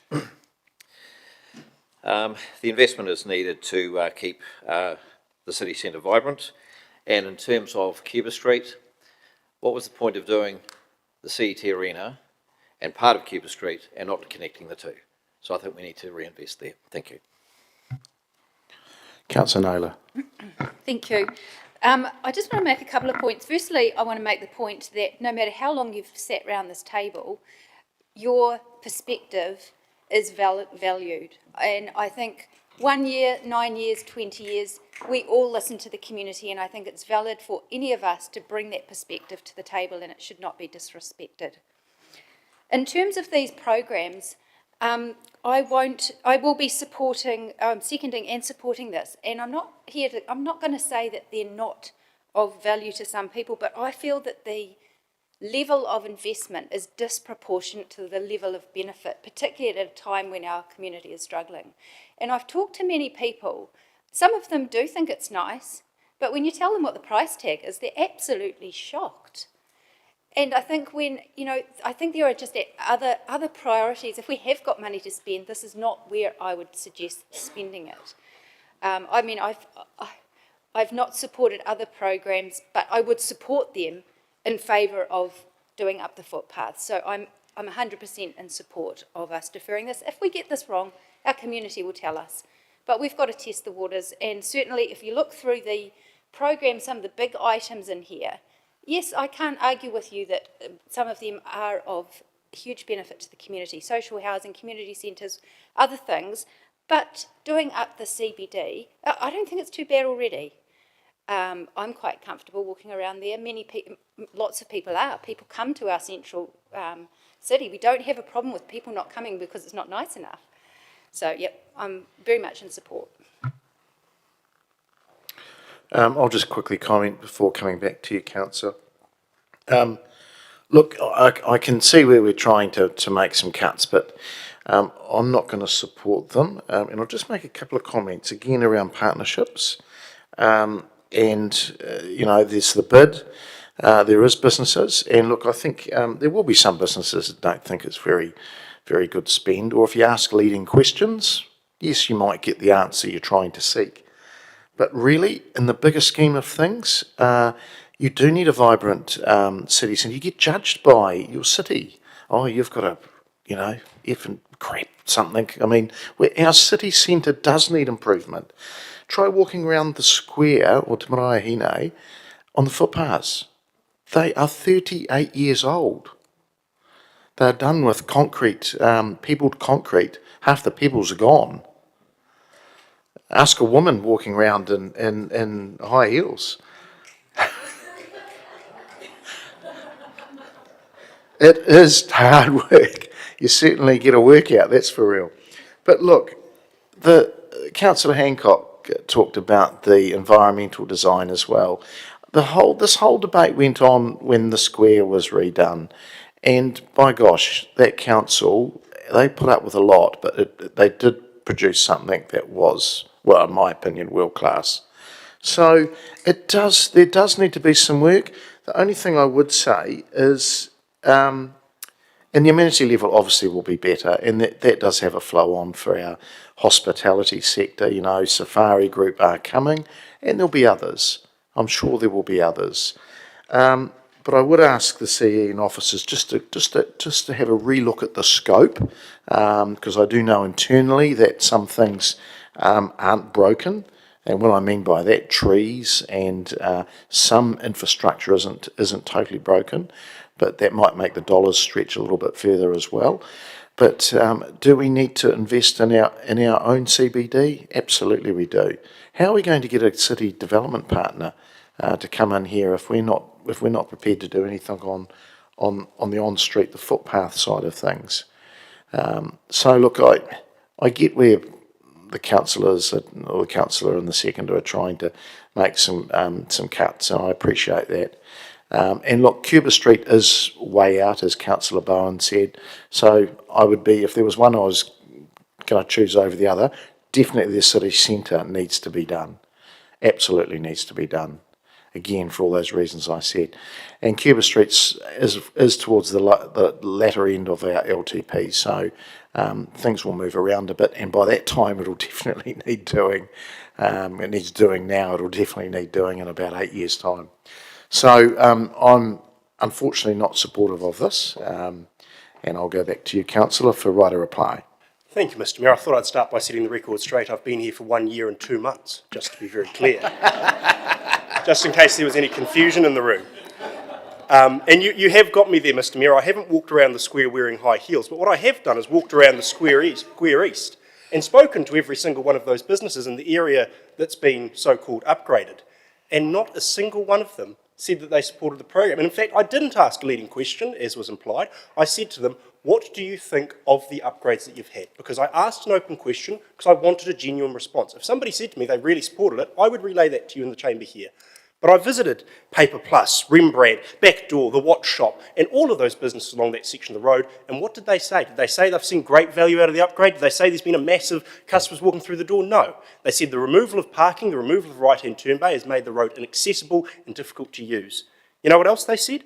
They said that the benches we put in place had attracted an amount of youth crime. So to Councillor Hancock's point around urban decay, we sat here in this chamber and talked about removing the benches that we put in because it was attracting gangs of young people who were terrorising our commercial business owners. And to Councillor Arnott, Councillor Isabella and I, who went and walked around and visited all of them, they reinforced that the upgrades had actually attracted more youth crime in the city centre.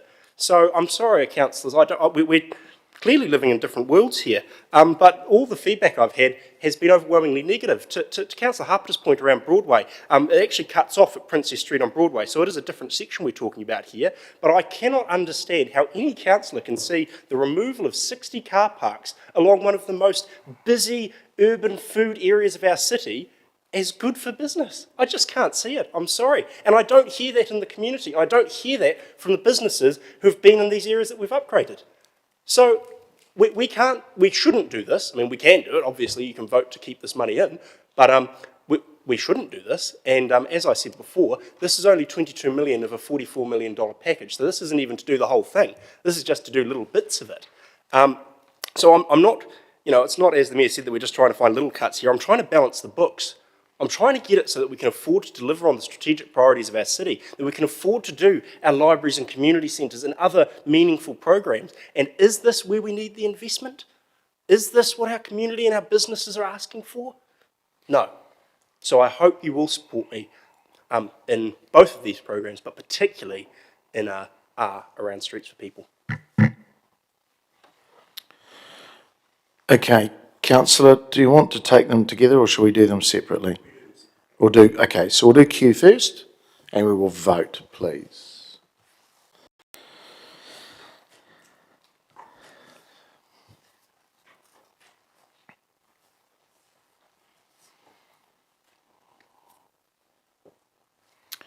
And that has failed, 7 votes for, 8 against.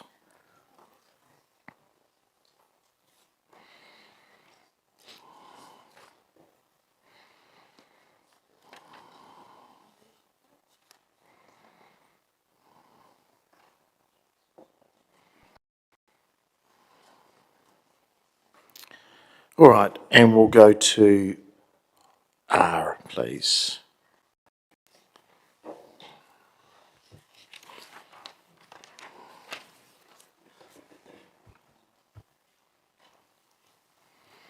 And that has also failed, 7 votes for and 8 against. Okay.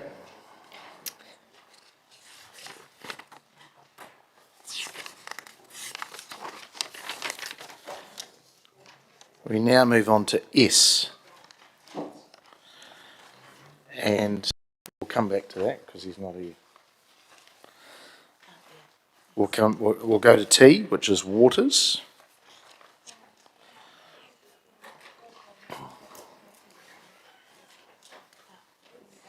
Okay.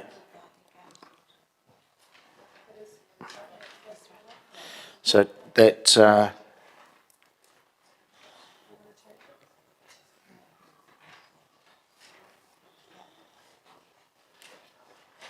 okay, S is around that all wastewater programs 1616, 1677, 1712, 2257 and 2322 are reduced by 50% in the drafting.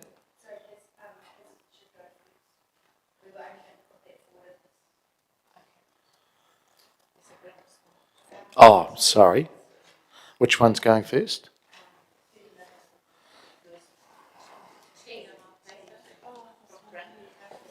Okay, we'll just excuse me, just wait a moment until we just get the order correct.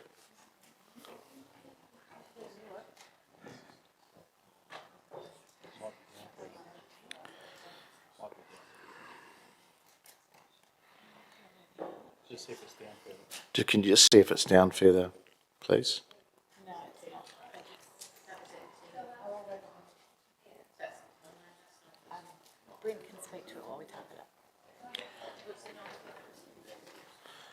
We'll just get it typed up. Okay, I'll come to you, Councillor Barrett, and if you'd like to speak to your recommendation. Thank you, Mr. Mayor and colleagues. As I think you've all worked out on the hard copy, it's under T. And it is seeking $30 million additional savings in waters. And I will say that I thought long and hard about this, both before and after the Chief Executive's recent update on headroom.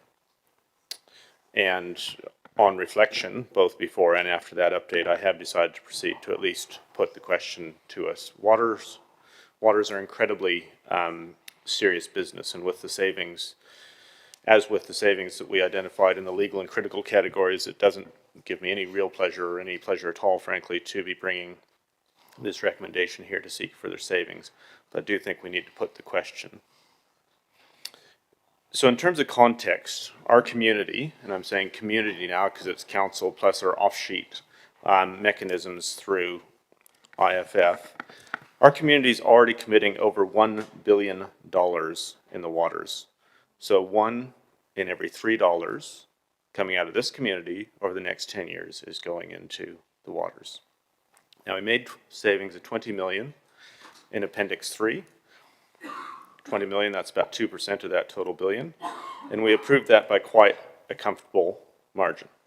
We're now in Appendix 4, and remember that Appendix 4 has been identified as the strategic and optional end of the spectrum.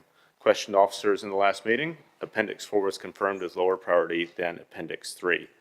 And so, given that there is advice from officers that there is optionality here, I think that we should be proceeding with asking for further savings. The language here, which is now to screen, is very open. It is asking for 30 million in savings across wastewater and water capex. So it gives officers full flexibility in terms of what years, in terms of what programs to go and identify those savings, but it would be a further 3% savings on that total investment of $1 billion.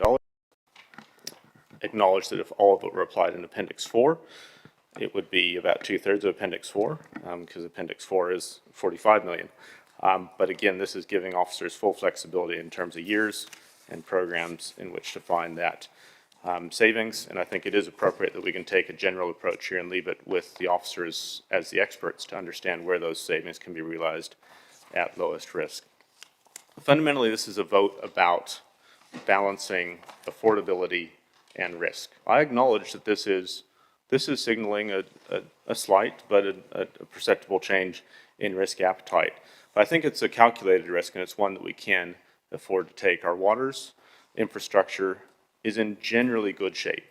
It's not perfect, but it's in generally good shape. And if something does go wrong, we can get a request from officers back in reasonably short order to fix anything that does crop up along the way. So on balance, again, I've thought long and hard about this, and I have decided to go ahead and put it forward. I think that it's a reasonable and justified rebalancing of affordability with risk.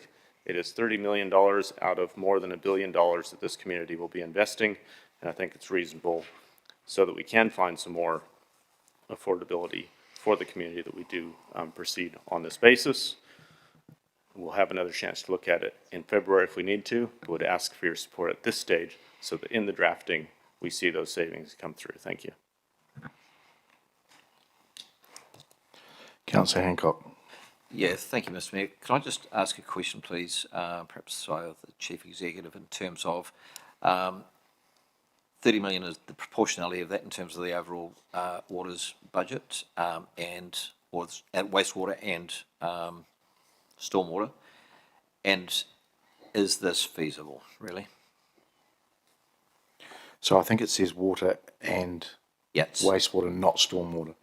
Oh, wastewater is, yeah, sorry, big pardon. So I think we'd, someone's doing the calculations. Grant, have you got that, or who's got the total? So in Schedule 4, it's about $43 million in there across those two areas, I believe. So that's just in Schedule 4, though.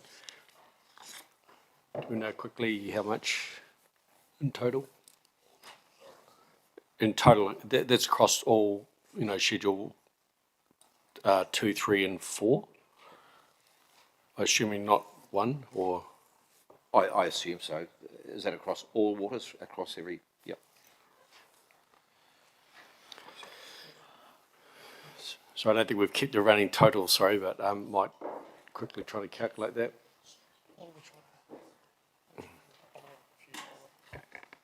Sorry, can I just get some clarity on what we're trying to get to here? Look, I suppose what I'm trying to actually solicit here is a view on the proportionate impact that this would have on the waters program across wastewater and water, and our appetite for risk around this. So while they're just checking that, I'm assuming in your calculations, Councillor Barrett, you're including nature calls as that.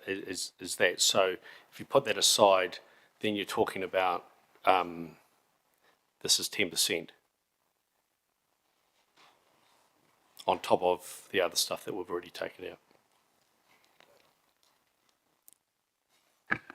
Perhaps if I try to help there, as I understand it, is Councillor Barrett's notice and motion here is for us to look to taking a further $30 million savings across water and wastewater capex and you're effectively leaving it to us to prioritise what actually remains in.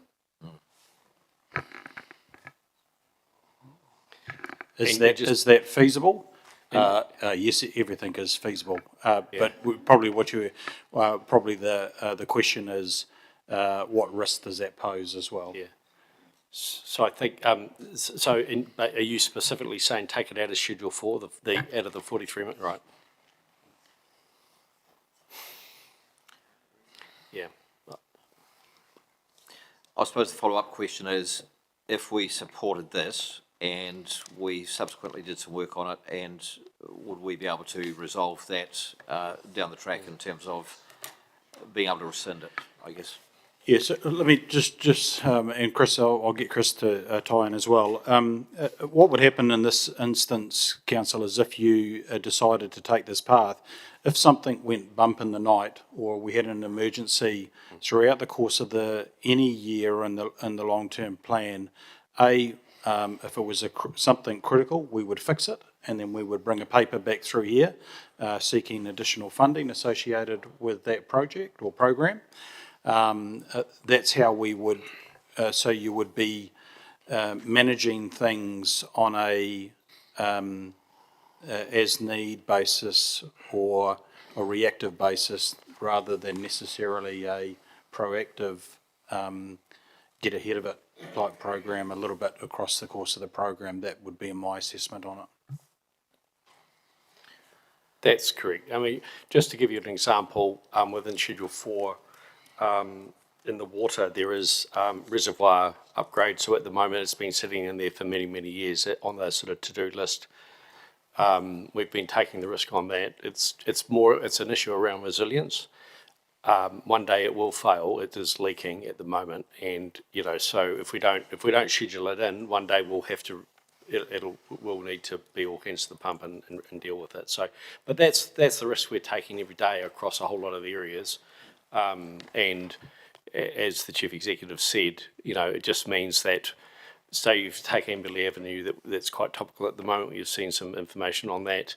If we'd fixed that a couple of years ago when we should have, it would have cost us tens, if not maybe 100,000, something in that order to strengthen it. Now it's going to cost us $3.5 million to replace it. So that's just the consequences of the risks that we have to take. Sorry. Sorry, Mr. Mayor. Just on the basis of hearing what I've just heard, I guess the comment I will make is that I won't support this, even though I fully understand the intention behind it. And the reality is that right across New Zealand we have seen the result of underinvestment in our waters.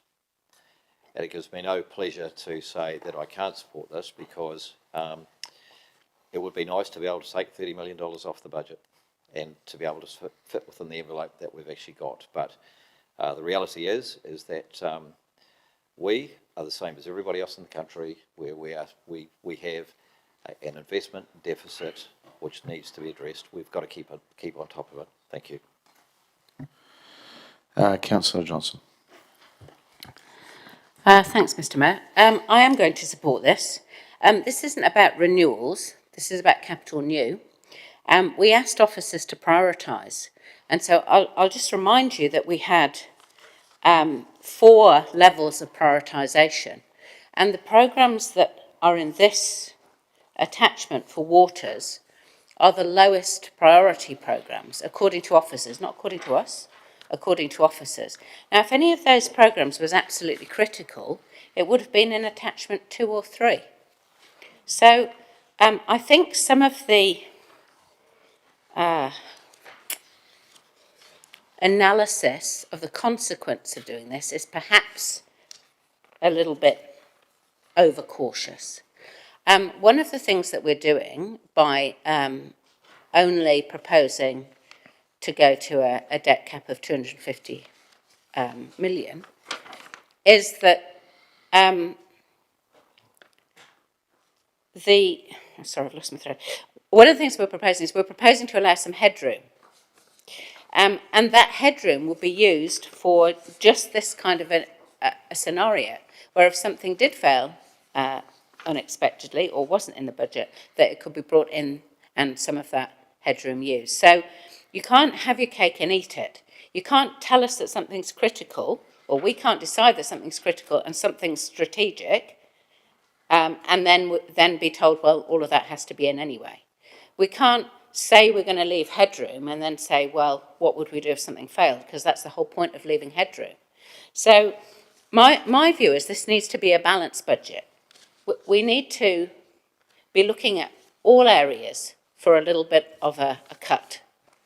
We're taking cuts across the board here, and waters is a huge area of investment for the whole community. We've got a massive renewals budget in waters. We've got a massive capital budget in waters. I just don't think that 30 million here is going to be critical. And not only that, but Councillor Barrett hasn't even picked out a particular programme. It can be applied across the board. If staff go away, look at this and then decide that things are critical, they can come back and tell us. But I'll bring you back to the question that I asked right at the beginning of this meeting, which is, are we sure that everything is prioritised in the right attachment? And I was told, yes, Councillor, we are. So if that's the case, then I would say there's no excessive risk in reducing the budget by 30 million in addition. Councillor Harper. Thank you. I agree totally with Councillor Johnson. I will support it as well. I think the CE said in his comments that if there was something that cropped up, he would bring a paper back to the chamber and would ask us for more money if it was needed, if there was an emergency. So rely on the CE to do that if something comes up. So I will support this recommendation. Councillor Naylor. Yeah, thank you. I'm obviously in support of this as the seconder. The only comment, I think I agree with comments others have already made, but the only comment I'd add is that, and I think I did raise last week or the week before or whenever it was when we looked at the previous attachment, that the 20 million that we already gave instruction to reduce from the critical, in my view, this does give officers scope to determine which 30 million should come out of this. In my view, the overall 50, it would be preferable, and I don't know how we kind of give this direction clearly, given that it spans over 2 meetings. My preference would be that all 50 million of the reductions were at the officer's discretion in terms of what is the highest priority, because in actual fact, we've taken 20 million off the critical, and then there are 40-something million here that, if it ended up that more were taken from the optional but less from the critical, then that would be okay with me. And I'm just indicating that, but I don't have a clear way of perhaps if officers could indicate whether what the direction we've given gives that scope. If it doesn't, if there was to be a further resolution, I'd be happy to move that. But that in my view, would be the best way to do this with the lowest risk. Councillor Zabellan. Thank you, Mr. Mayor. I am also happy to support this. It brings me to mind of advice we had earlier in the year about our water services particularly being fully compliant a year ago, and the reason we're not compliant currently is because the regulations have changed. So I do acknowledge that a large amount of that CapEx for the water program, drinking water, is not necessarily a result of underfunding or deferrals on our part, but perhaps largely driven by increases in regulations. And so with that in mind, and also considering the size of the renewals budget and other mechanisms we're using there, I have a reasonable degree of comfort with this move here, so I will support it on that basis. Thank you. Back to you, Councillor Barrett. Thank you, Mr. Mayor. Thank you, colleagues. Just a couple of brief points in reply. The first, in terms of to Councillor Hancock's point, I will accept that we are the same as everyone else in the country in terms of, if you think about our need to be prudent stewards of community resources and financially sustainable. Where I would say we're not the same as everybody else in the country is around our actual water infrastructure. We're not perfect. we've just heard we have a bit of a leak in the reservoir and that, that's an issue. But compared to what you see around quite a bit of the country, we're in pretty good shape. So I would differentiate on that comment around us being the same as everybody else in the country. Not true in terms of water infrastructure. We are actually better than average, and I expect that even with these cuts, we'll maintain that reputation. The second was to Councillor Naylor's point around kind of how we blend and optimize the 20 million in savings made previously with the 30 million that hopefully we'll be passing in a moment here. And I think my read of Table 2 in today's agenda, which is page 22, if those of you want to dive in, we've already seen the officers do some repositioning of specific programs where, on reflection, they have identified that there is a critical or a legal requirement around that. And I would expect that officers will continue to look at the full scope of the waters program, the full scope of the wastewater and drinking water delivery programs, as indicated in the recommendation to bring us back an optimized set of savings, and have full confidence in the officer's ability to do that. So I'd ask again for your support in this. All right, we will vote, please.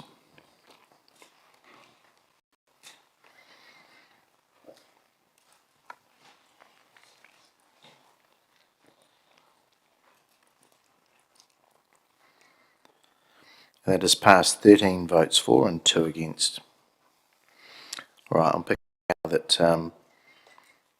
there's a couple of extras.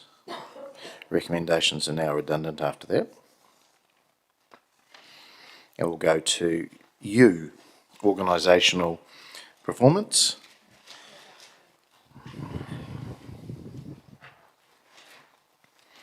And this is from Councillor Naylor. This is around the drafting of the LTP, and the following organisational performance programs are reduced by 50%. So there's 2 of them around Information Management Strategic Plan Project. Councillor Naylor. Thank you. These 2 are Category 2 items. The first is a $1 million program and the other is 1.6. So the combination of 2, if we reduce by 50%, would be 1.3 million. Once again, a pragmatic resolution reflecting that all of the attachment 4 are that we can make decisions about.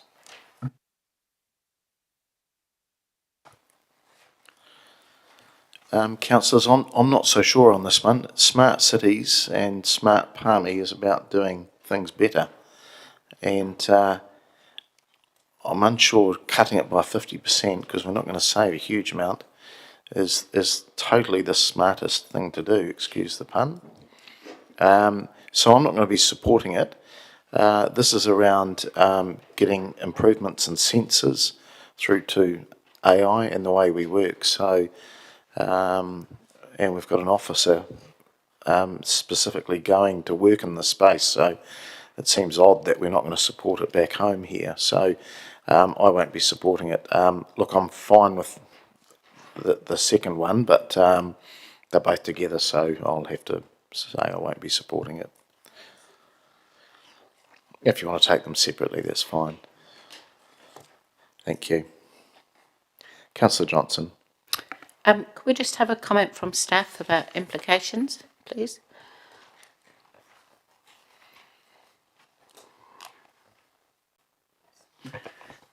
Kia ora, Danelle Whakatahi, Chief People and Performance Officer.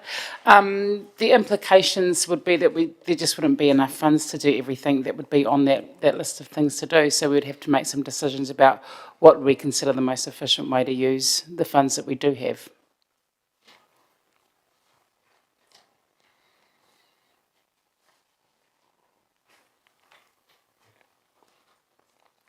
Okay. There's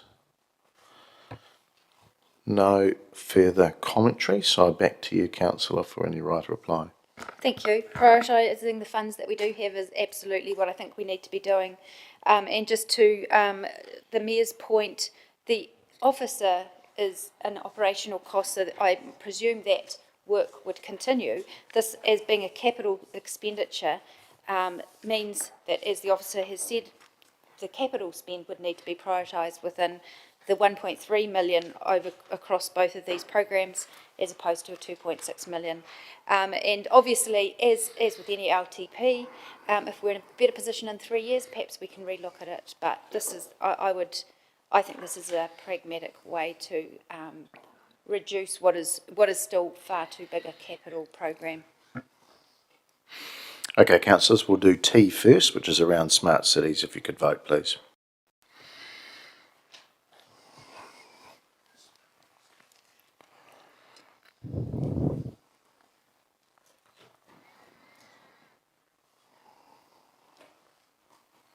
And that is passed, 10 votes for and 5 against.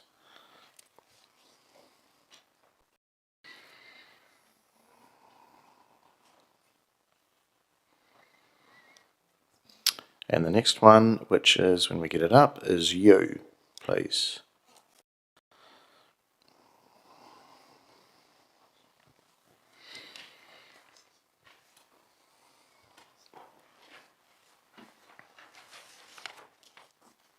And that is passed, 9 votes for and 1 against.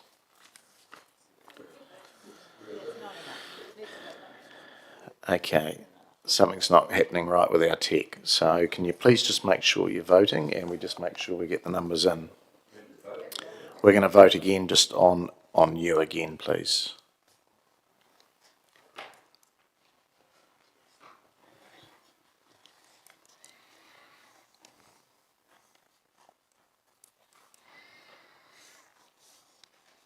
Okay, that's passed, 12 votes for and 3 against.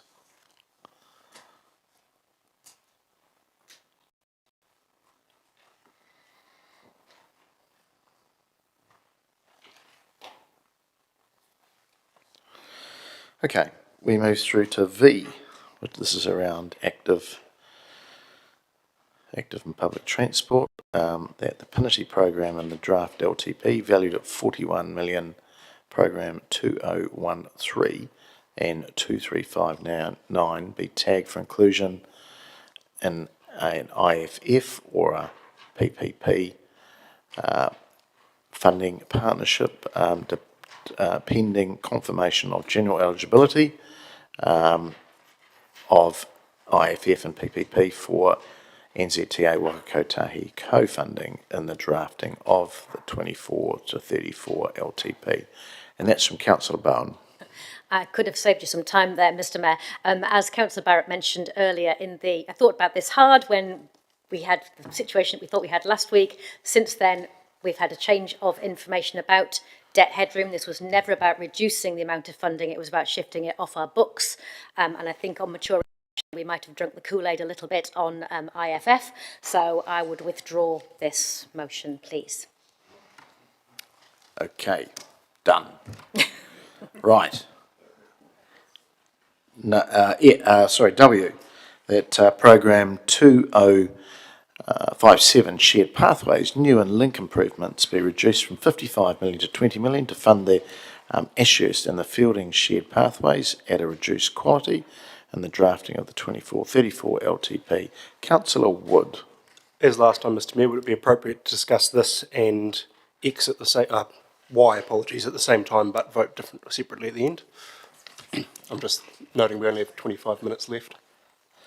And the next one is around the Y, that the drafting of the LTP program 155 citywide cycling network improvements be adjusted from 30.5 million to 20 million. Okay, there you go. Thank you, Mr. Mayor. Just in terms of process, we'll debate it all now and then vote on it separately, and I think it makes it quicker given they're related, but albeit separate programs. Few things to point out. I want to start by framing this comment because we haven't had a lot of discussion about this, but I want to start by expressing why I don't support pushing debt up to its absolute limit. And the reason I don't support that is because what household, business or other commercial operator operates in an environment where they perpetually increase their debt with no plan of ever reducing it and no plan of ever paying it down below the level it was before. If we look at the chart that was given to us, 0.5.9 shows a 6.6% rate hike just on debt servicing. There's no additional levels of service, there's no additional support to our community, that's nothing. That's just on paying down debt and paying interest. So I appreciate that we're trying to fit within 250%. I voted against increasing the level to that much. Frankly, I would rather we had it less than that, but I accept the decision that was made by the council to go to that level. But I do not support us just increasing debt year on year perpetually with no plan on reducing it. So this is how we leave other councils and future councils with headroom.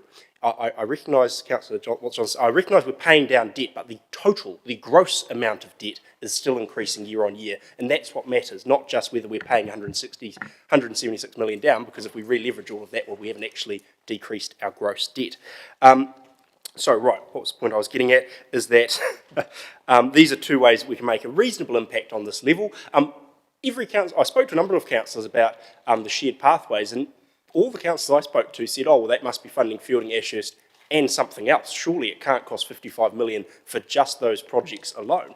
The answer we got from questions was, yes, it would. So, frankly, we can provide this as a packed lime track. We can provide it as a dirt track that's been carved out so that people can still use it. You can walk on it, you can cycle on it when the weather's good, but it doesn't need to be a concreted, tar-sealed, brand new track up to the highest standards of cycleways in the country. We can still deliver these programs, but at a reduced amenity value. It's not ideal. I'd like to have a concreted, brand new track all the way to Ashurst. That'd be lovely, but the situation we find ourselves in is that I would prioritise community housing over that. I would prioritise, frankly, I'd prioritise wastewater over that. If you tell the average person in the community, are you aware that we're not going to invest in making sure that the reservoir has, what was the wording, anyway, that the reservoir's up to the ultimate level possible, or that we have a packed lime track versus a concrete track. I think most people would say, look, we'll accept a slightly lower track quality for the benefits and other amenities that we get from that. In terms of the Urban Cycle Network Master Plan, look, we can deliver it at a slower pace, slower speeds. We're always talking about in this council, so let's go at a slower speed in fitting the cycleways to deliver these by reducing it from 30.5 to 20 million. I'm not suggesting we halve it, I'm not suggesting we gut the program, but I am suggesting it's a good way of finding $10 million of headroom, well, not even headroom, but space in our budgets to deliver on other strategic priorities. So, summary is, debt cannot perpetually go up. These are ways that we can find ourselves some good headroom. Okay, Councillor Barrett. Thank you. A couple of questions, if I might. Firstly, possibly to the mover. First, just can I understand around shared paths how the sum of 20 million was arrived at? Thank you. I think for the record, given his microphone wasn't on, arbitrarily was the answer to that. Can I understand from officers what the implications would be? Would we have an ability to build both at 20 million?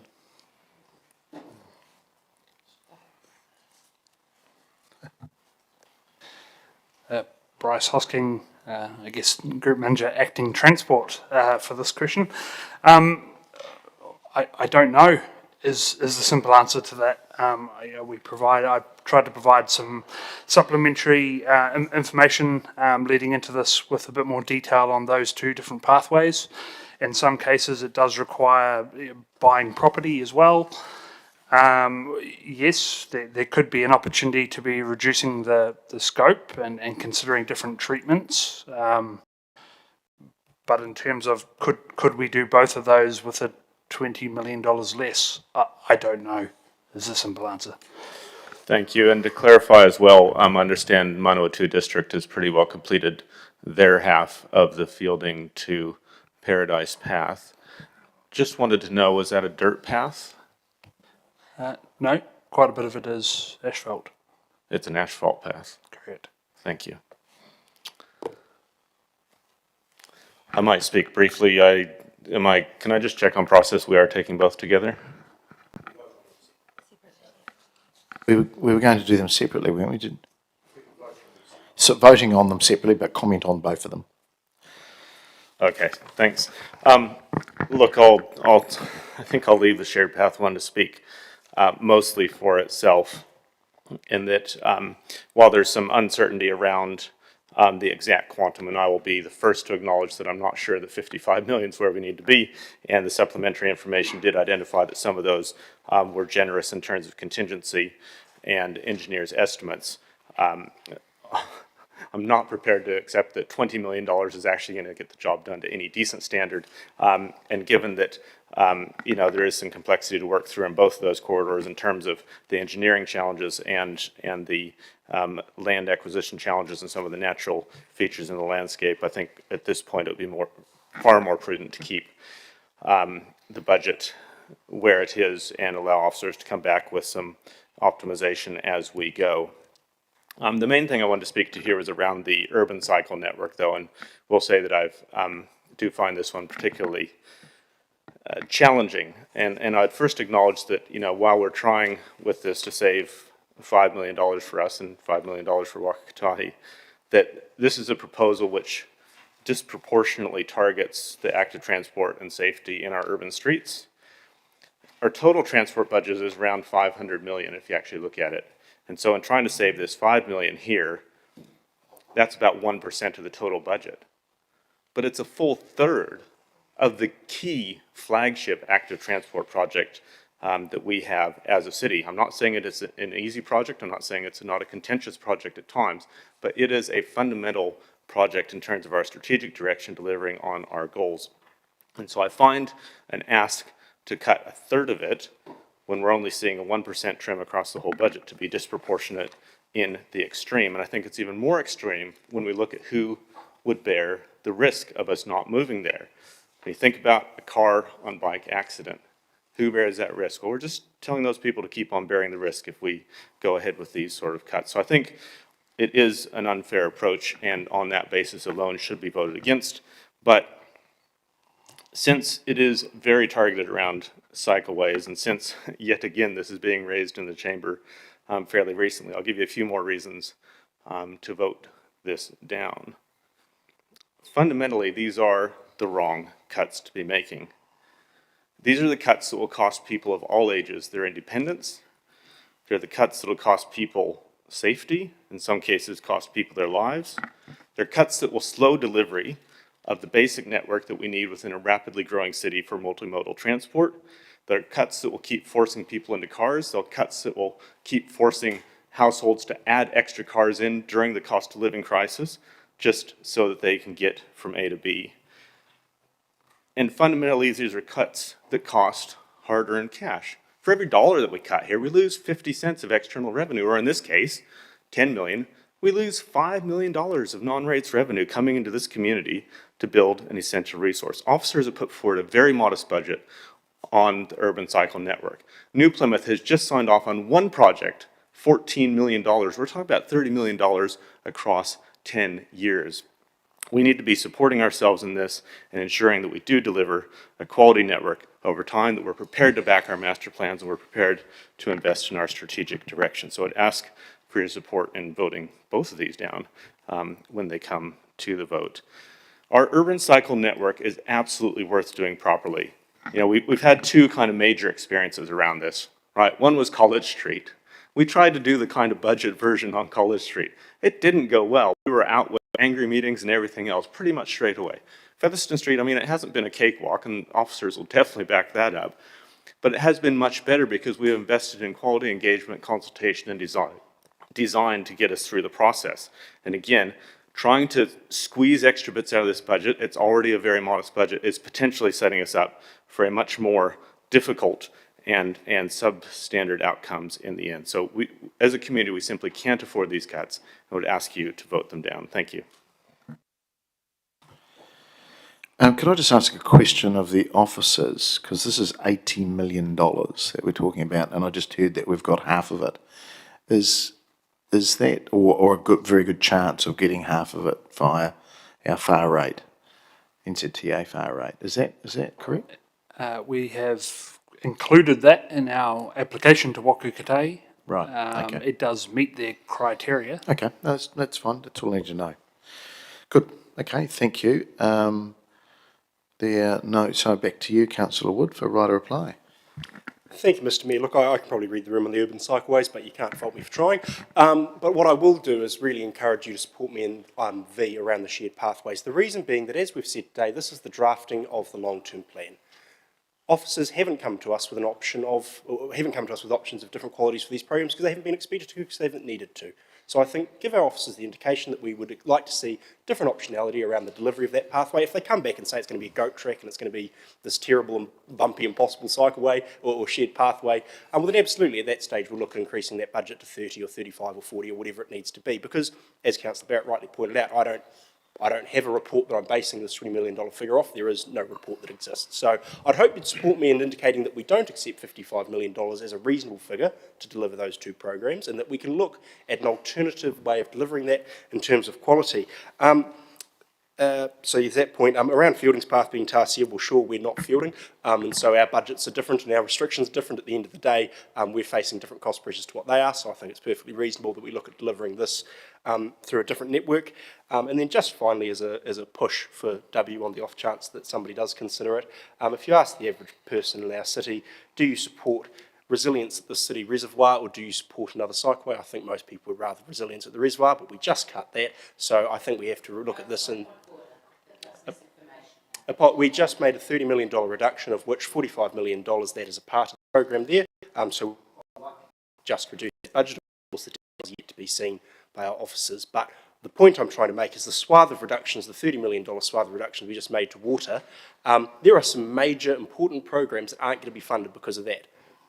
This is recognising that we're still going to fund over 2/3 of our urban cycle network master plan, but we just can't do it as quickly as we perhaps would have liked in an ideal environment. I recognise that probably won't pass, but I certainly hope you'll support me in showing indicating that we'd like to see an alternative for the shared pathways.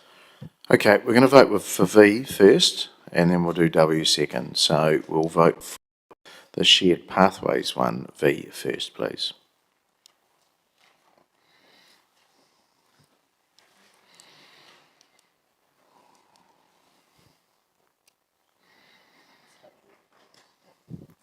And that has failed, 7 votes for and 8 against.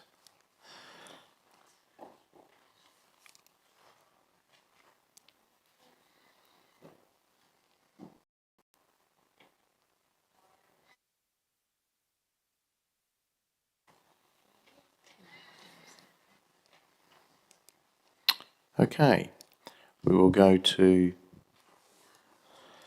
the Councillor Naylor. We're going to vote on W next.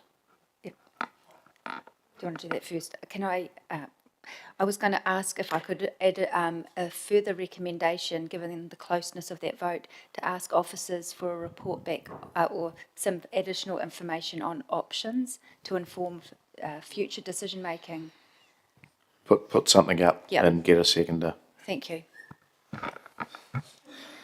Sorry, it's 10 minutes to go.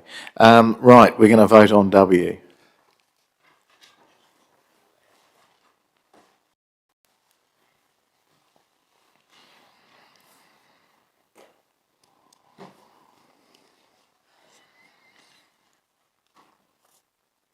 And that has failed, 6 votes for and 9 against.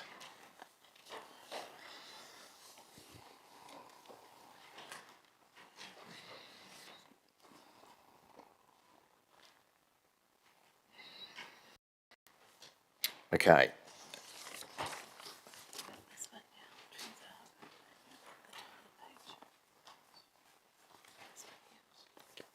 All right, we go to X now, which is around from Councillor Naylor, and this is around the drafting of long-term plan program 243 City Centre bus or transit hub redevelopment deferred to year 4. Councillor Naylor. I was going to withdraw that one, Mr. Mayor. I'll withdraw that one. Okay, all right, thank you.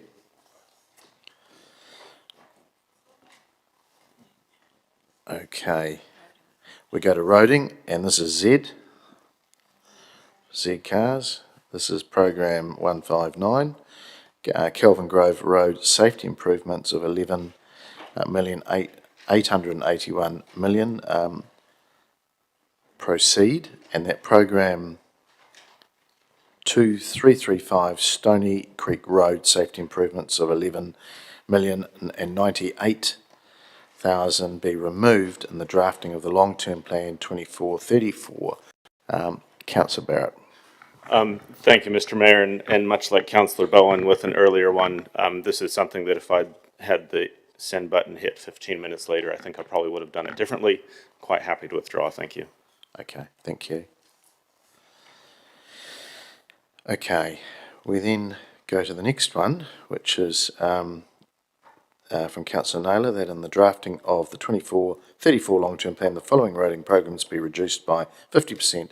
159 Kelvin Grove Road safety improvements, 1944 villages transport road upgrades to urban standard, and 2335 Stony Creek Road safety improvements. Councillor Naylor.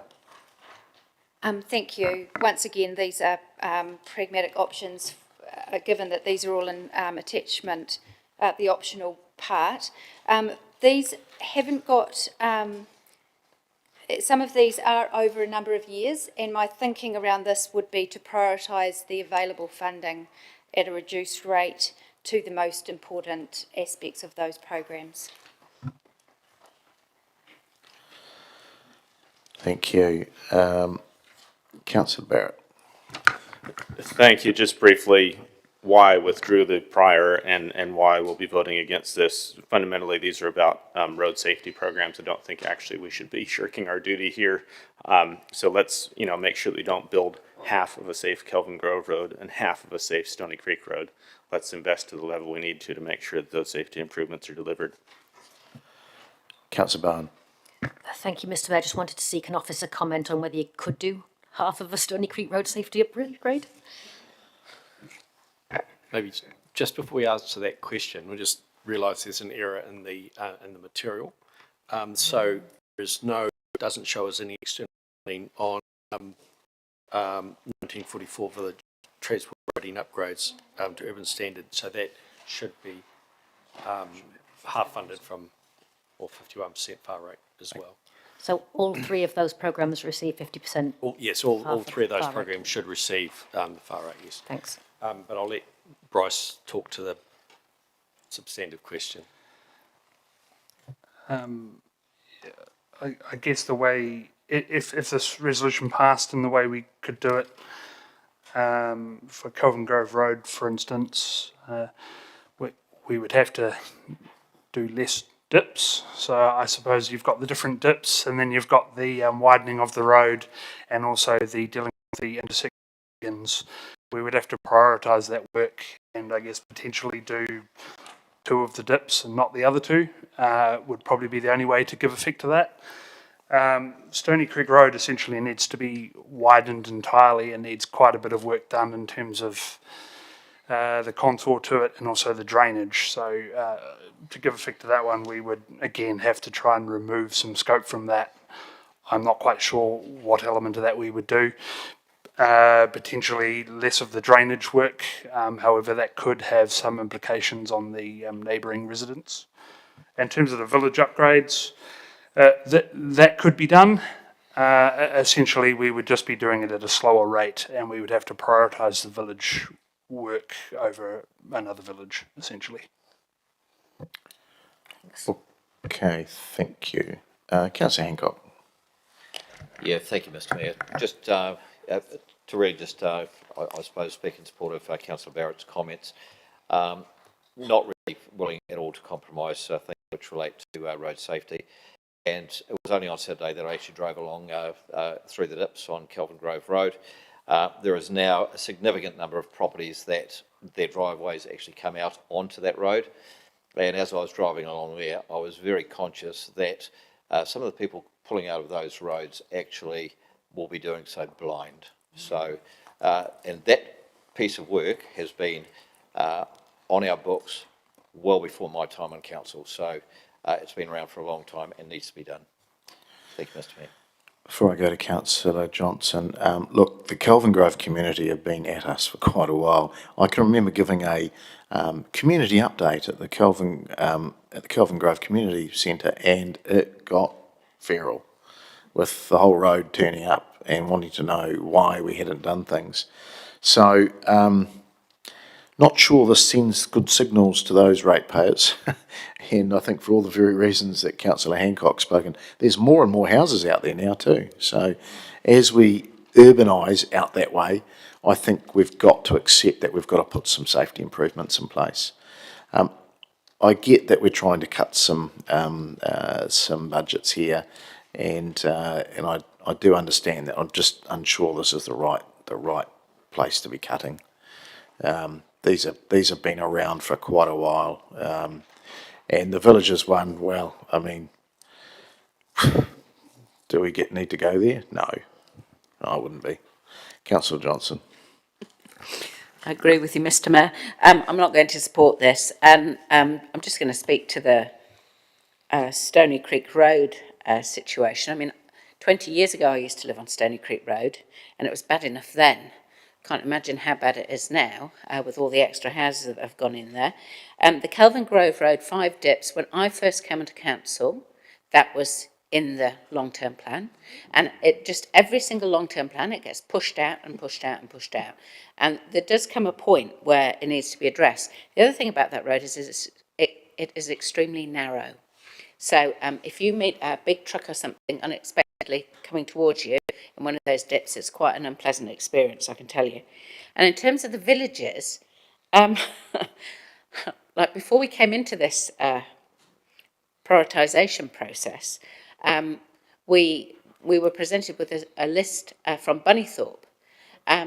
We know that all of the villages feel the need to draw to our attention the poor state of the roading that they have and the fact that they would like to be up to a better standard. And I think it's fair enough. People in the villages often feel that they have to make their case, but in this case, you know, we've got the programme in there, and I think we should stick to what we've agreed to do. So I would urge you not to support this and allow the budgets to remain as they are in the plan. Thanks. Councillor Arnott. Thank you, Mr. Mayor. Kelvin Grove Road is an absolute shocker, and it's only a matter of time before there's a death along there, in my opinion. You know, we've just recently installed some signage telling people to slow down. That's the extent. Those dips are getting worse.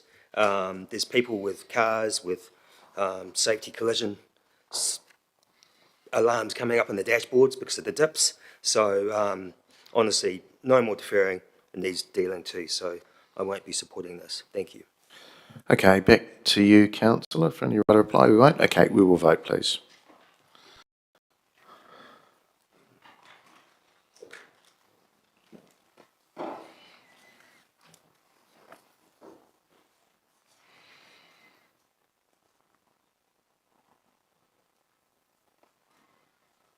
And that has failed. 1 vote for and 14 against.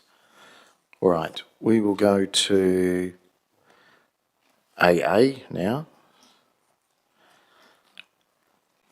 And it's around program 2456, Cliff Road upgrade, Tomato Potoa, proceeding as drafted in the LTP. Moved by myself, seconded by Councillor Hancock. I'm not going to speak any further to it. I think I've spoken enough about it.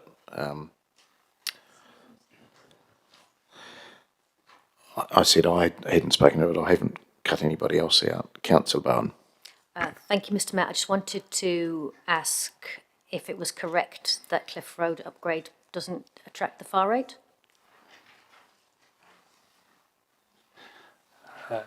That's also been included in our current submission to NZTA, so yes, it will. 51%. Okay, that's lovely. Thank you. Councillor Johnson, and then come back to you. Councillor Johnson, and then I'll come back. It was just to, I guess, just ask a question about the alternate, if this were to fail. In terms of deferring this to year 4 and 6, my understanding is that that road upgrade is needed for the development of Te Motu Potua. Is that correct? Yes. Okay, thank you. Councillor Harpiter. Just a question to you. I thought this was covered in an earlier. No, we talked about the actual development itself, and this is the second, the road that connects to it. Okay.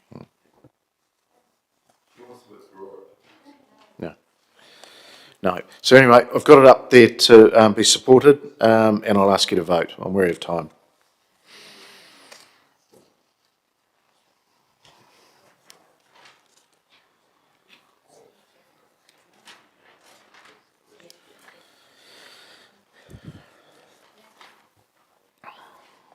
And it's passed 12 votes for, 2 against and 1 abstention. All right, we've got 3 quick ones to go through, and then you are released. We've got BB, and this is around the Chief Executive reporting back to Council on options to leverage strategic assets for return. As outlined in Table 2, levers to review Council's work programme budget of the 24-34 LTP prioritisation, capital projects and expenditure report of the 29th of November 2023. And I'll go to you, Councillor Naylor, if you'd like to speak to this. I won't speak for too long. Really, this is just asking for information. I think I talked about this a little bit at the last meeting, and the Chief Executive indicated that if we wanted further information on this, that we should give that direction. So this is that direction. Thank you. Councillor Barrett. Thanks. Can I just understand how many strategic assets we have and how big the scope of work might be to actually report back? Wow, really great question. In our property portfolio, which, for instance, there's 800 odd items in there. Of course, there's a raft of different, community facilities, everything is in amongst there. So we would have to find that number out and then provide that back to you. Thank you. I'll just comment briefly. My kind of sense of that report is that it was flagging some things for the future that we should bear in mind. And while I would have some comfort with perhaps a more targeted look at strategic assets and what we do, when we're talking about hundreds and just in one part of our strategic assets, I think this potentially goes wide open, creates a huge amount of work for officers who have been under the pump. We'd be far better to actually just pause on this, have some conversations amongst ourselves and decide if there's a specific strategic direction we do want to go here. So I find myself unable to support this, would ask and encourage others to do the same. It doesn't kill it off, it just means that we approach it in a more strategic and common sense way. I'm going to take quite a contrary view. I actually think it can be scoped quite easily, if not for the CE. I get that we don't want to be looking at 800 different items in property. We might be only looking at 30 or 100 or 2. So I think that decision can be made at quite a high level, at management level. I don't think we need to kill it off because the CE might run off and do 800. I'm sure he won't. But look, we've got to do this work, people. We've got some, dare I say, some lazy assets, and we need to try and get the best we can. We owe that to our ratepayers. So I would strongly advise you that we do this work. But again, the CE will know that he needs to look at the scope, and perhaps he brings it back to us to make sure we've got that right, and go from there. But I do think we need to do this work.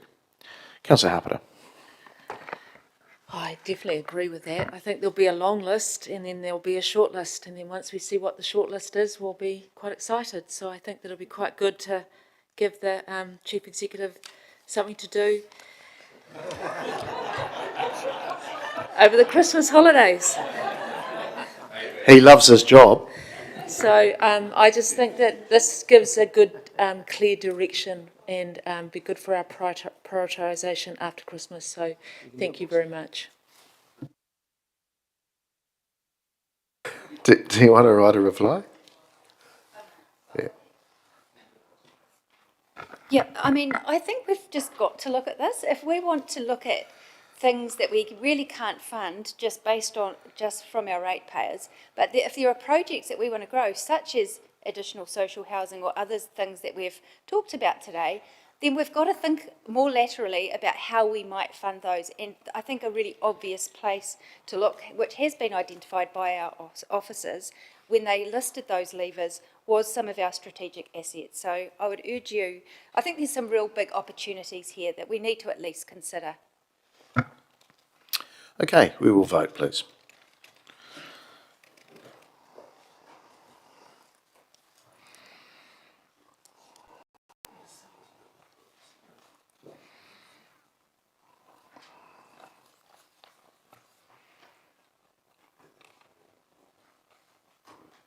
It's passed 13 votes for and 2 against.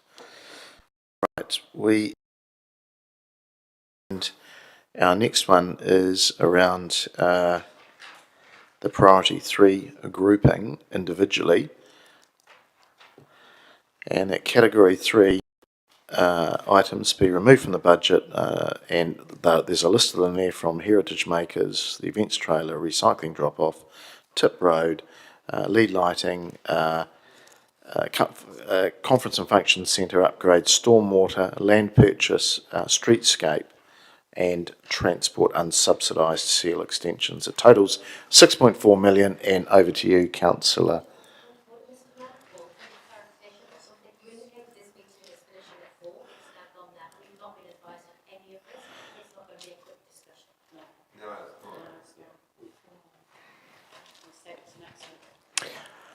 Okay, that's fair enough. I'm hearing you because we'd probably be half an hour at least with discussing this. So I'll adjourn it at this stage. You know about it now, and we'll get it emailed out. There's 2 to go. So there's priority 3 grouping, and then a report on the Ashurst and Fielding pathway options, which the councillor did signal is coming. So we can send that out. You're right, there is going to be a bit of discussion. So on reflection, it probably is wise to adjourn the meeting now, and we'll deal with this at our next time. So I'll now ask the Deputy Mayor to close with karakia. Thank you. Tēnā koe, Mr Mayor, o tira tēnā koutou katoa. Kua mutua mātou mahi mo tēnei wā. Manaki tia mai mātou katoa o mātou koa, o mātou whānau, ai o ki te rangi, ai o ki te aorangi. Our work is finished for the moment. Bless us all, our colleagues, our families. Peace to the universe. Kia ora, everyone. Thank you, Deputy Mayor. Right, we'll see you later on. So well done. We just have